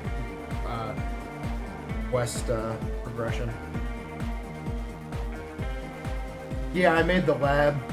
Yeah, so if you talk them out of it, do they just turn it into a dance club and then not, like the drug lab? I figured it would just fuck up the whole thing. I don't know, and then they wouldn't move in here. I mainly just wanted the dance club, but I guess they're gonna make drugs in here now. Alright.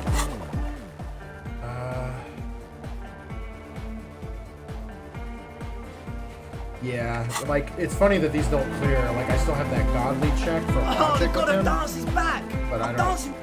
Yeah, but I don't have it. Yeah. Okay.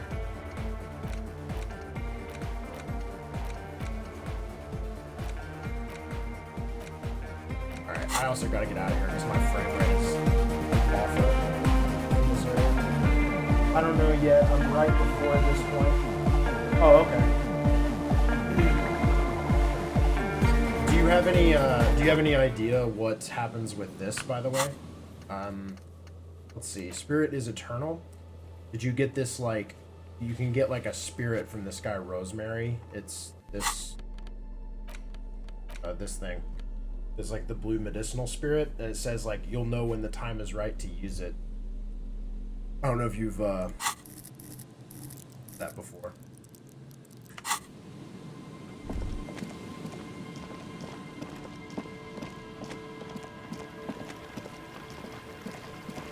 I think we should go turn in this quest, drop Kim off, and do some more stuff.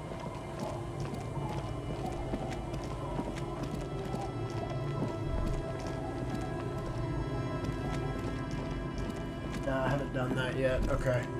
Yeah, I feel like I've been doing most of the tasks. Like, I've seen where some people have completed this game, like they've beaten it in like 20 hours. And I'm pretty sure I'm like hitting around like the 40-hour mark. It's pretty funny, like, how much of what I've been doing and reading is just, like, you know, optional. And just me really digging through the dialogue. Like, there's so much. It's nuts. Alright. Let's turn in the quest. Oh.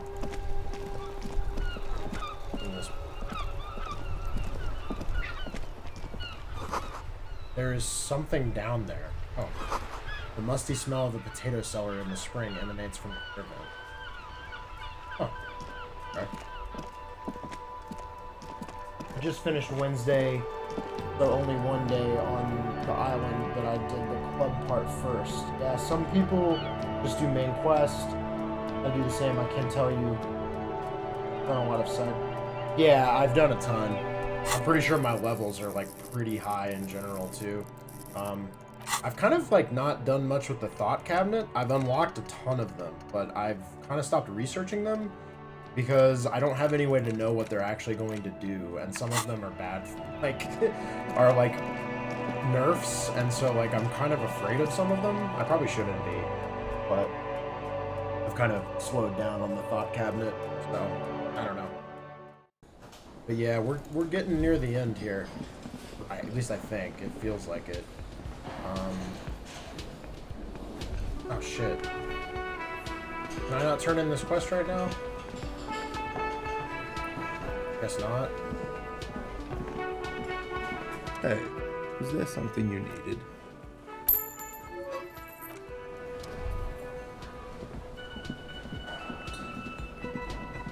Okay. guess they're gone for now. I'll have to come back and turn in that quest for the cryptozoologist.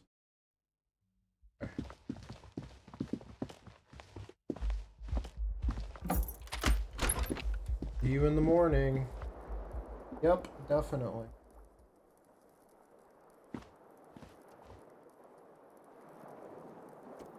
And always unlearn them for 1 point. Yeah, I know.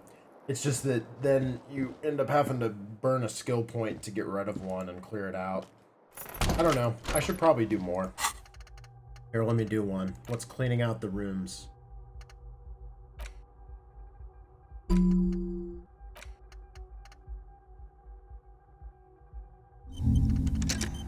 that.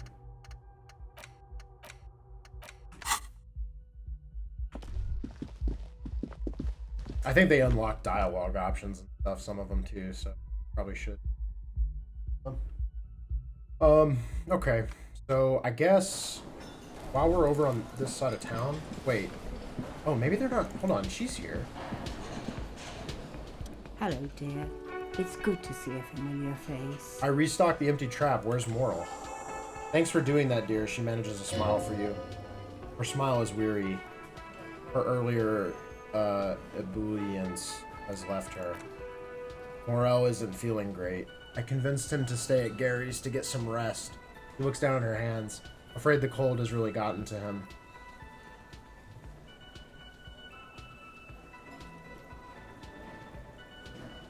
Probably for the best. It's awfully cold around out here or out there in those reeds. I'm sorry, dear. You've had to drudge through them so many times. Such is field work, a young person's game, as they say. Her voice is shaky. What is going on here? So, who's going to check the traps? Morel will eventually, or we'll talk Gary into going back out, perhaps. You've come so far. You can't leave those locusts there waiting on the ghost reed with no one to witness when it happens.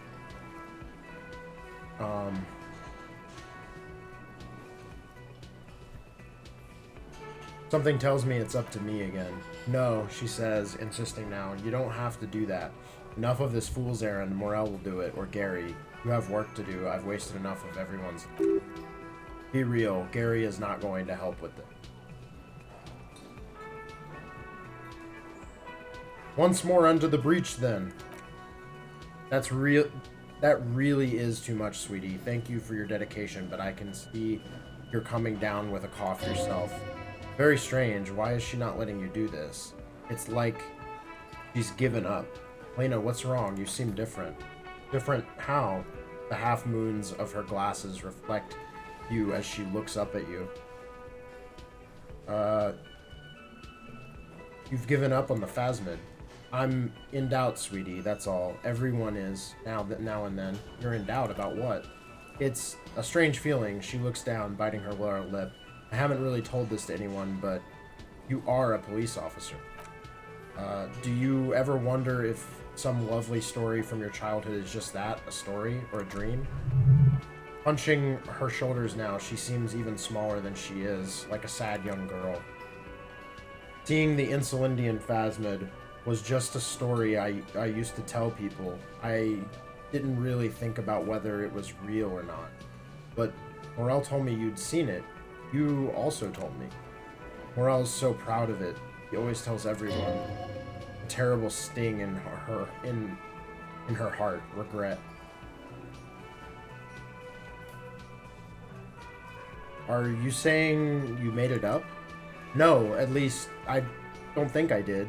But Morel was so eager to believe my story was evidence of the phasmid's existence that I'm some queen of the cryptozoologists and for years his belief made me believe too that I'm a queen, an extraordinary witness to grace.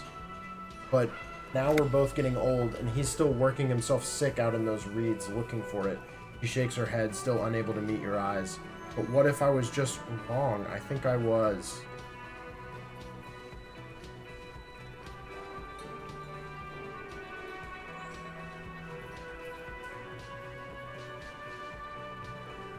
Tell her her marriage hasn't been a lie.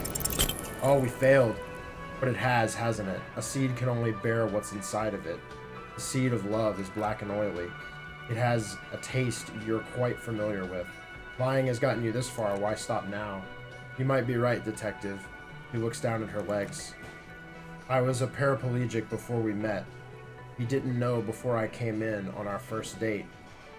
If I weren't the queen of the cryptozoologists, if I didn't tell him that story, he has to swallow to relax her throat. It's keeping her from talking.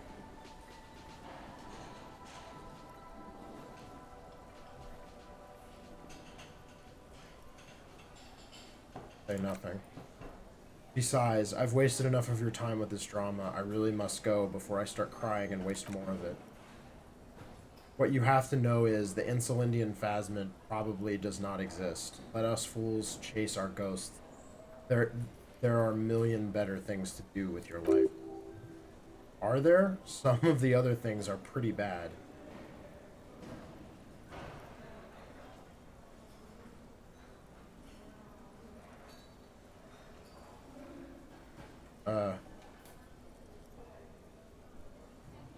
To hell with this. I still believe you saw the phasmid. A true believer, she looks out the window. Sometimes I still see it too, a real memory of it. How it was there. Not the memory of the memory. But it's so hard to tell the two apart. Rising, unfolding from the reeds on a hot summer's day, like a benevolent god. Either way, I should go. Poor Morel is running a fever and I need to get him home to Jamrock before we overstay our welcome with Gary. Are you sure you guys don't need help getting to Gary's? Oh no, thank you, but I can get there on my own. This old thing is gas-powered. She taps her chair. And then a taxi home. It's not so bad. A gas-powered wheelchair? You do that. I'll check the traps one more time. Oh, sweetie, she looks at you, worried. Please don't get stuck on a dream. Please take it from me and Morel. No one can stop you from finding the phasmid. Can I have your address, just in case there's news? Okay, it's 1113 Tabernacle Road, Jamrock, but...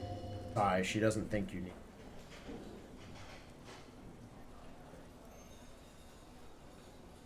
The rest of it is pretty grim. Thanks for bringing some light. You're welcome, sweetie. She flicks a switch on her chair and the engine turns on with a whir. I'm glad it helped you out. I'm glad it helped you, even though it turned out to be a sentence remains a waste of time. Dream? A fool's hope? Say her lips moving in silence. Like that, she drives off. The gas engine putters quietly as she gets to the doors, then pushes them open. Outside, the cold coastal wind. Somewhere out there, a kilometer to the southeast, a gust of wind shakes the felled building, rattling dusty wind, beckoning with strange cold. To ask the wind once more. Oh, that helps with that check? Okay.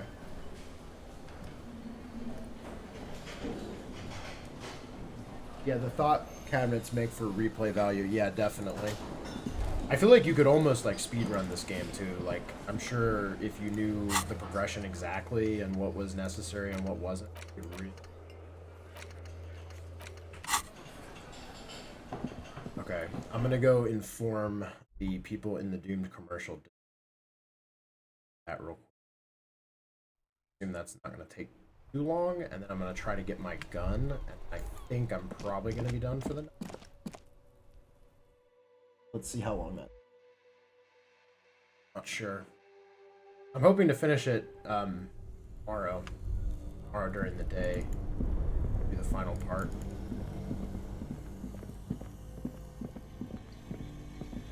I feel like I'm basically at the end. I'm just wrapping up side quests. I'm assuming once I go into that felled building to chase down Ruby, that's gonna begin the ending of the game.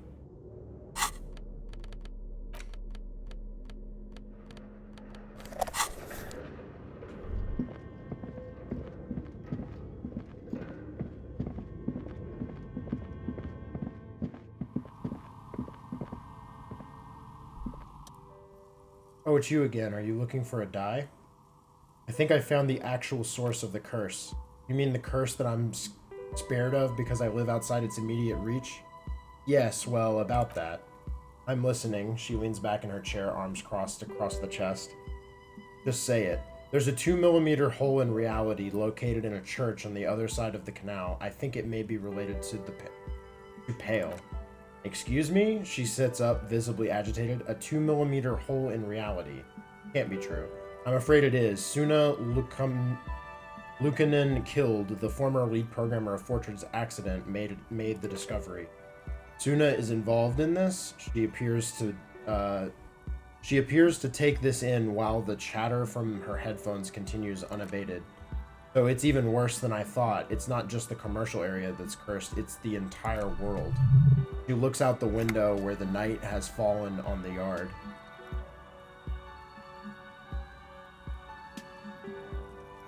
What? No, I wouldn't go so far as to say the entire world is doomed.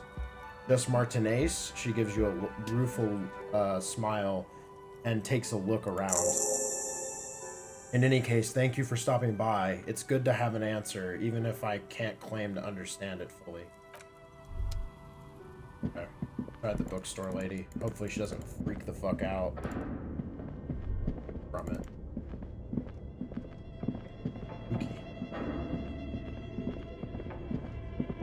Oh. Hot. Poor animals, no rest for their bodies after death. Deep, bro.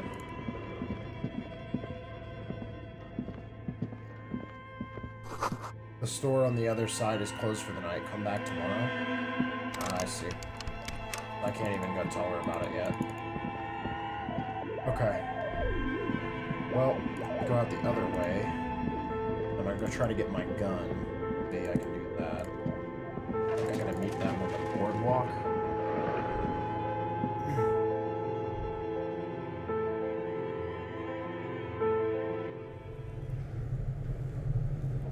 Okay.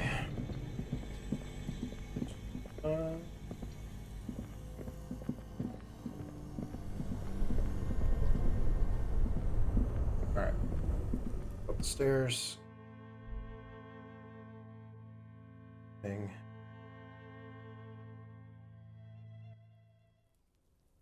That quest with the old lady was sad, by the way.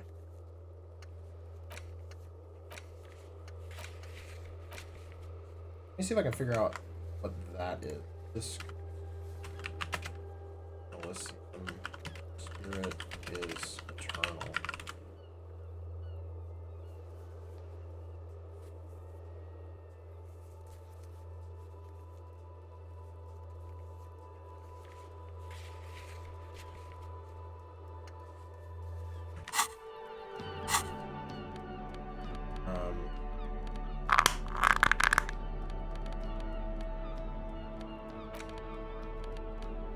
Should keep putting on the die in case it comes up. And then other thing I guess I wanted to do, let's sit on this bench until 2200.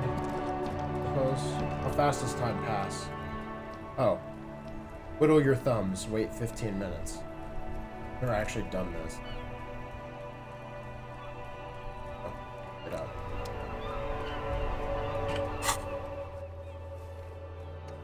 Alright.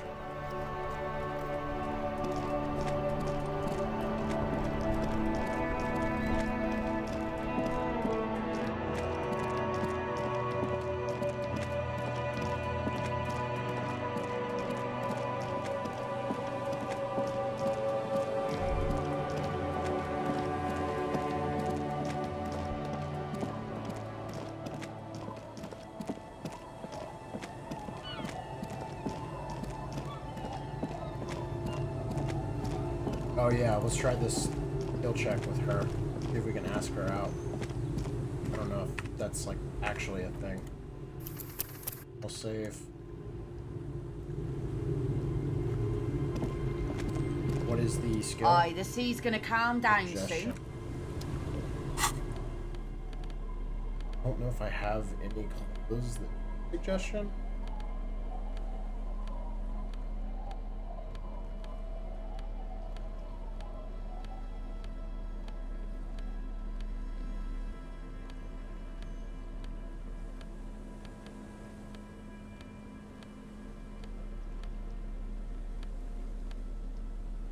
have some that take it away.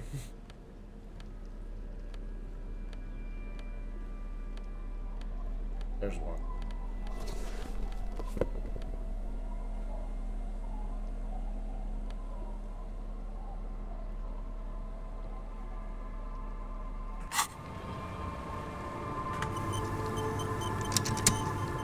Aye, the sea's gonna calm down. He needs to soon, go I on a can date feel with it. another The drunk wind is turning badly. southeast. What's on your mind, officer? Oh yes, she does not. She does. You need to get your drink on. There is no other way for human beings to procreate, not after 6,000 years of yeast cultivation based mating rituals. I like you, but I'm afraid to be around you because you're a woman. Okay, she blinks. Where's this going? I need to be drunk. You do too. Please get drunk with me on a drunk date. Absurdly and pointedly phrased, she doesn't laugh. You can be quite funny, officer. Anyway, what did you want? She doesn't even understand you asked her out. Perhaps you should sober. You're too sober to pull it off right now? Try again later. Hold on.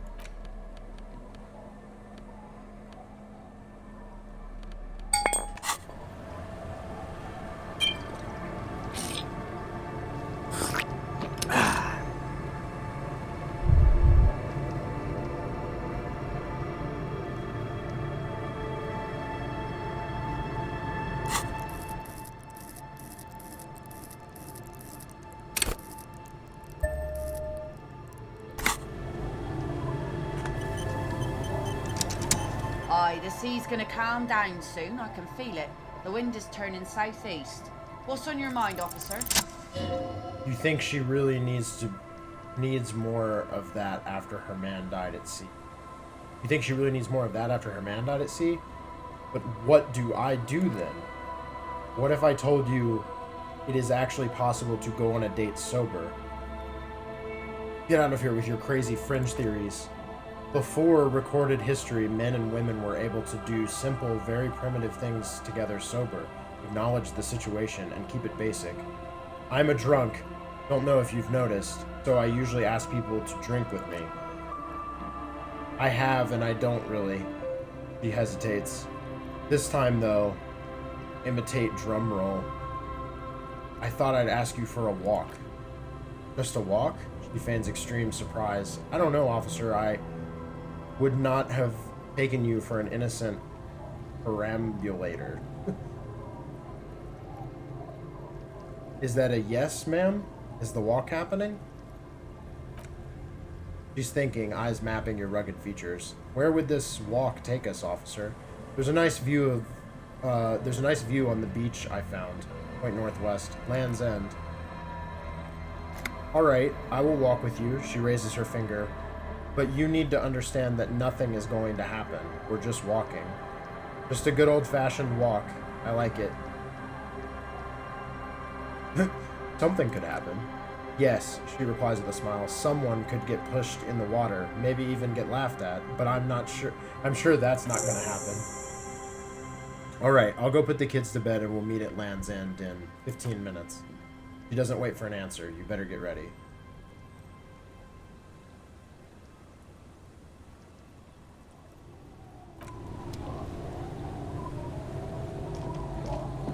Is that actually time sensitive? Yeah, it is.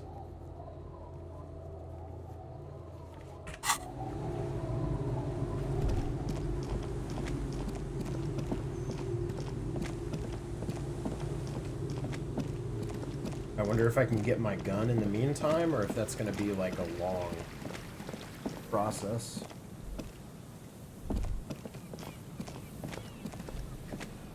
Let me save and see if I can get that and then pass the time and then go on the walk with her.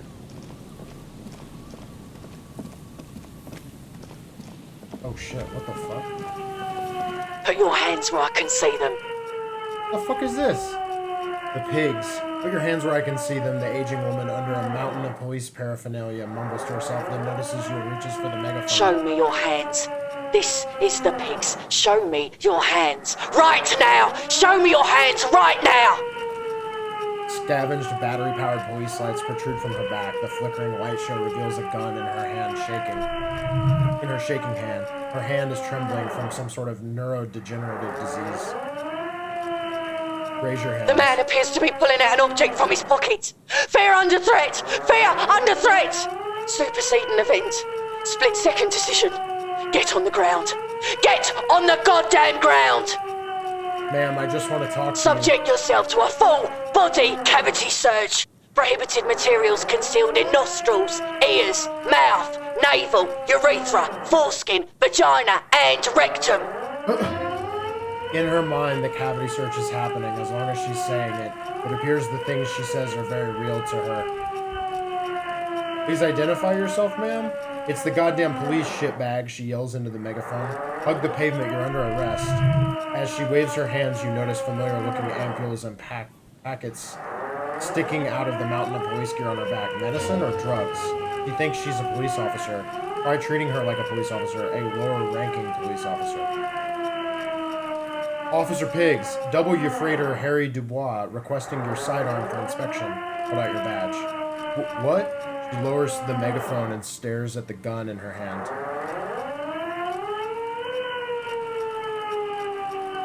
Patrol officer, you're in gross violation of the RCM Code of Conduct. Sir, he hesitates, looking around in confusion. The three-barreled pepper box wavers in her hand. In this moment of hesitation, she almost doesn't seem disturbed, but like someone suddenly waking from a deep sleep. Patrol officer, I have to sign you up for a disciplinary hearing. Slowly shake your head. With a swift, poorly coordinated move, the woman slams the megaphone against her lips and teeth. A trickle of blood runs down her chin. She doesn't notice it. Officer compromised. Unlawful impersonation. Higgs, en route. Engage at will. Okay, she's actually more agitated now. My bad. Are you on drugs? Confiscated contraband. The megaphone makes her voice almost painfully metallic. Restricted access. 2 kilos missing. Eyewitness report. Compromised. You're not the police. I'm the police. Back up. She lowers the megaphone halfway, but immediately raises it up again and screams, back up, back up. Status unconfirmed.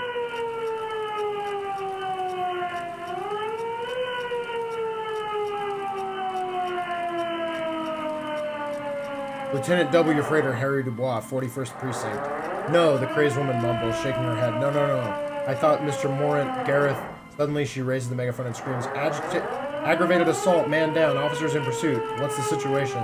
Law enforcement compromised, she screams in the megaphone. Red and blue lights illuminate the spit everywhere. Impersonating a police officer. Does she believe you're actually a police officer? Does she not believe? I really am a cop. Look, my badge. Take your badge out and show it to her. License and registration. She repeatedly bashes the megaphone against her head, then screams in bloody mouthpiece. License and registration. Come in dispatch. Sector, Amazon.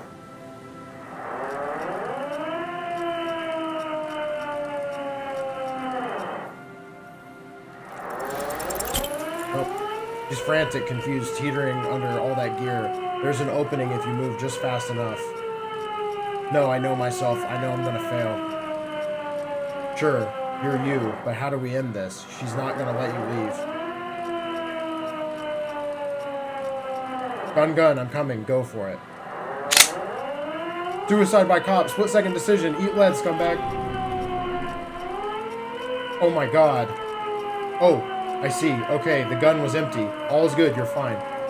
What is this? The woman looks at the treacherous weapon. This isn't police issue. Police weapons have bullets. This isn't real. The gun lands on the wooden planks and tears run down her scratched cheeks. Police guns always have bullets. What is this? Why did you sell me this? She looks devastated. Grab the gun right now. This might be your only chance. Pick up your gun. I got it. No one ever cares anymore. Her voice is growing fainter as she rocks back and forth slowly. Why would they cheat me like this? Great gears are grinding to a halt. The machine is powering down. She's all out of bolts. Okay, you need to figure out what to do with her now. Nobody's ever around, the woman mumbles, staring blank at the boardwalk. Nobody ever comes to visit. I'm sorry this is how life turned out for you. Touch her shoulder. Her scratched skin is warm to the touch, but the person inside doesn't know you're there. Alright, what am I going to do with you? The catatonic woman, especially now that she's unarmed, doesn't seem to be a threat to anyone but herself.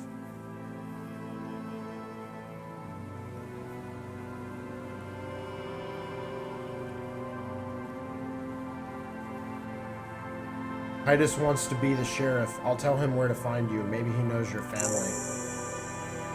As you turn to leave, the faintest of voices comes from the old lady. It's a reflex, nothing else. Please leave the radio on. Mr. Morin is on channel 8.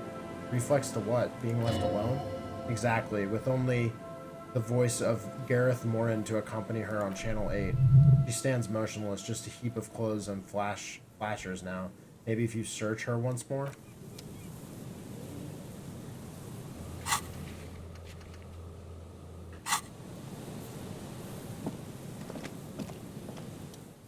The woman stands slumped. She looks catatonic. Just one of those things, a police cap? There were narcotics in there too. You're thinking of taking them too. Confiscate the narcotics. You take the vial of perhulin and the bottle of speed as evidence, obviously. She didn't consume them. She didn't look high. She confiscated them, a little like you were doing now. Take her shoulder. The old woman doesn't react to your touch. Pick up the RCM cap. Doesn't even flinch as you reach out and disentangle the familiar looking cap from her mountain of RCM paraphernalia. B for B.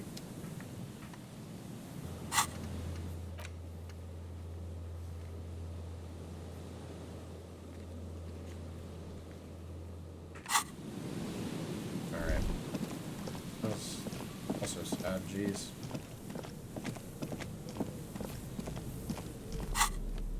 Oh yeah, we got the gun, huh?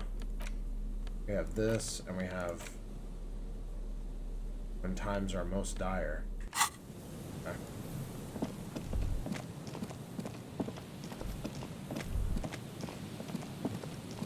Well, we're late for our date, so we're kind of a...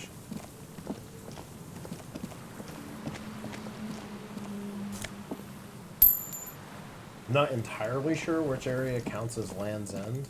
I don't really know where we're gonna find her. Not up here. Yep. Okay, I'm gonna make a new regular manual save. Oh, that's cool that this is like basically a lighthouse. Oh. The woman gazes steadily at the waves. A sudden gust picks up her hair and lets it fall again, tousled wild. She brushes a few stray locks from her eyes and only then spots you approaching. Aye. So here you are. It's late and it's snowing. The snow is... She extends her hand and It's catches... not really snow, it's slush.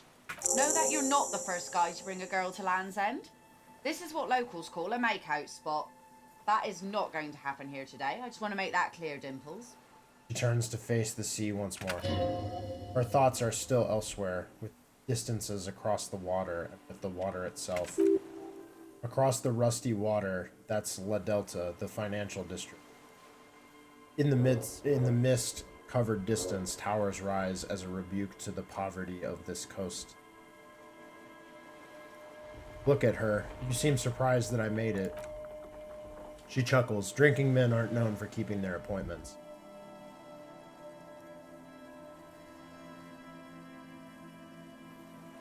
I'm sorry you had to wait.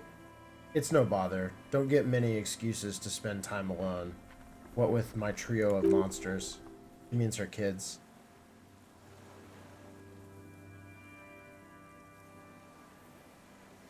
I think I spend too much time alone. Aye, by the looks of you, you do. Well, we're here now. She nods to you, a playful glint in her eyes. As she turns back to the sea, the weather begins to clear under her steady gaze. Here it comes, she says. So fast as to make it seem like the weather turns at her command. Whoa. Wait, did you just do that? Me? No, no, no. She laughs. Just grew up on the sea, know which way the wind's blowing and all. Knew the weather'd clear up once we got here. Otherwise, it would have been a less pleasant stroll, nay? You should say something, anything. Maybe the tequila sunset thing?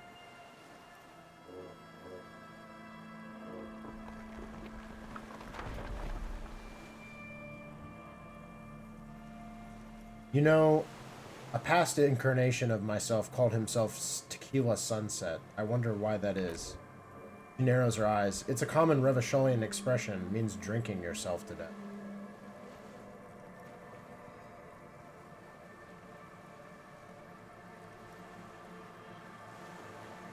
Found a corpse recently. He'd had a Tequila Sunset moment. And what about you? Keeping that name?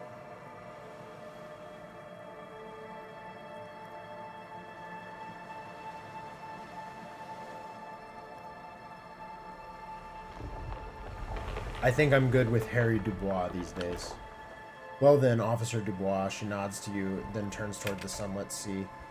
The remains of the dying sun are reflected in the waves and the skyscrapers rising across the bay. Your mind clears for a moment as your senses take it all in. Not just the glass skyscrapers, fragile looking in the shimmering air. River Esperance flowing into the bay. Isn't it strange? He breaks the silence abruptly. For this all-powerful thing, the sun, to be so generous towards us. You know, the best time to go out fishing is usually towards sunset, when the water is warmer. The sun also falls on the Cape-side tenements and war-torn ruins. An old sea fortress juts out, seemingly impervious to the sheen cast over everything else, shaking you out of your reverie.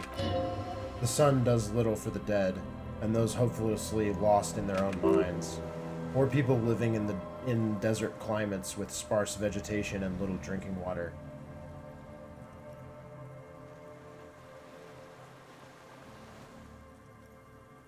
Is that why you named your boat the Sun?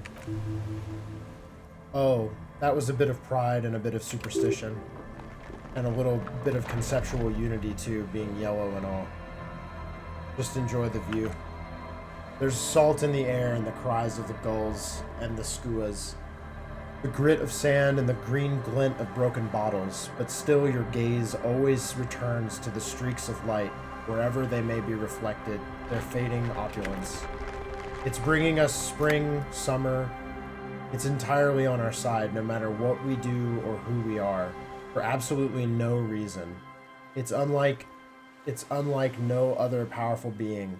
Certainly no powerful organization or government. How can that be?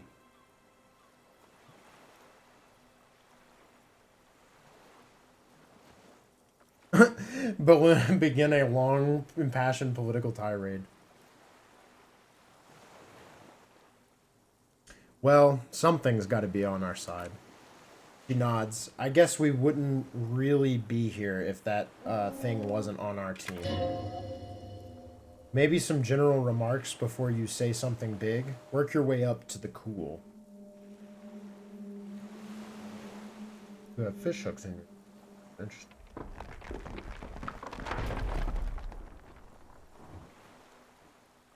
Interesting. There's an interesting lilt in your voice. Thank you. I'm half UB. My mother was from UB Sunt. Not a lot of sun there, I hear, though I've never been. The wind ruffles her hair as she looks at the setting sun. You have fish hooks in your ears. These? She turns her head and they dangle. These aren't real fish hooks, silly. They're earrings shaped to look like fish hooks. A drunk called Rosemary brought them to me. I kept them. She's right. They're made mostly of plastic, a cheap novelty gift you can buy from a flower shop or a kiosk. The wind ruffles her hair as she looks at the setting sun. Do you wish you were out there fishing right now? I always do. I like it. It's like being on another planet, a water planet, with water worries, water joys. The wind ruffles her hair.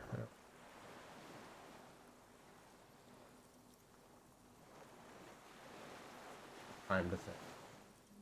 Say something about the sun. Yes. Here we go.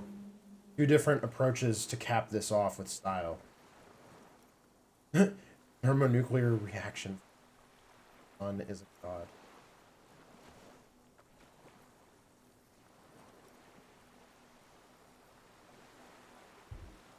The only fault with the sun is it shines on as well as our enemies. That it does. But then We are also enemies to our enemies, eh? And so he shines on us. The cops and the commies, the killers and the saints, you know. The wind's gonna pick up soon and I have to go, but she takes her sword out of the scabbard. The blade shines in the gathering dark. Oh shit. Then she hands it to you. Have this. The sun's good. It doesn't stick things. I've no use for it anymore. Think we can do this again sometime? She smiles sadly. Doubt it, but thank you for the company. This is as far as it goes with her. You'd need to put a year between you and your last drink for anything more. Are you sure you don't need the sword? Look at it. No, the men around here are too drunk to pose a threat to me. Thank you for coming on this walk with me. Farewell. She nods to you and turns to go. That was nice. This game really has like a deep kind of soul to it that comes through at times, even though it's, you know, even though it's a lot of times preoccupied with, you know, being insane and hilarious and weird and strange, and unexpected. As she walks off, the wind picks up and the light from the sun seems to fade. The crumbling silhouette of failed electrical R&D towers in the distance, beckoning.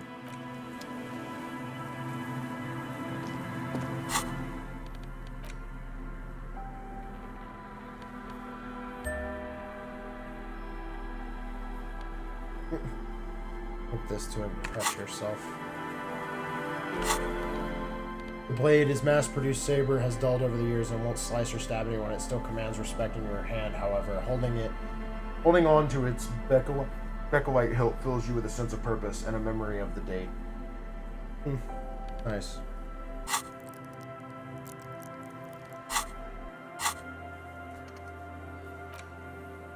Can't do that, can't do that, can't do that, can do that. That's Party and the pigs.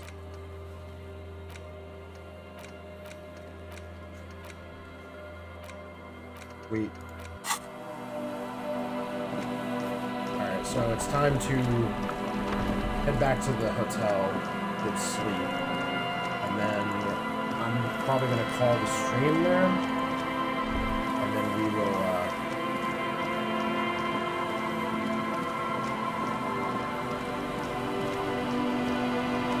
pick this up tomorrow and finish off the game.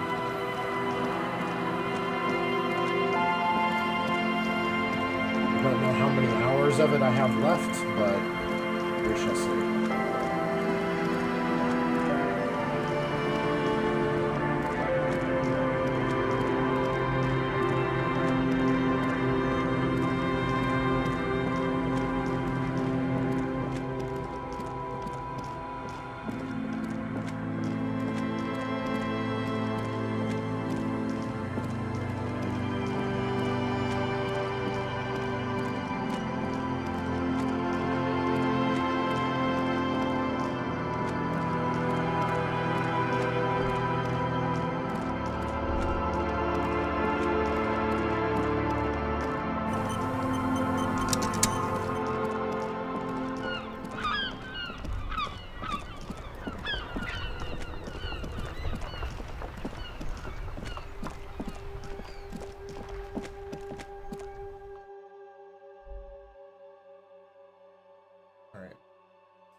Everybody checked out.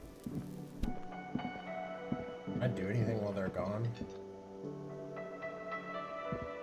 Well.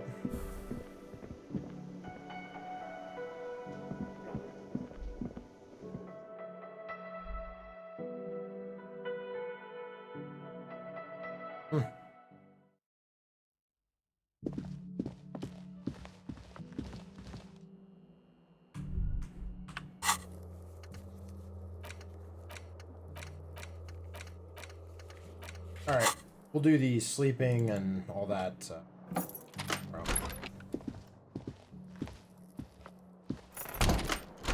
now.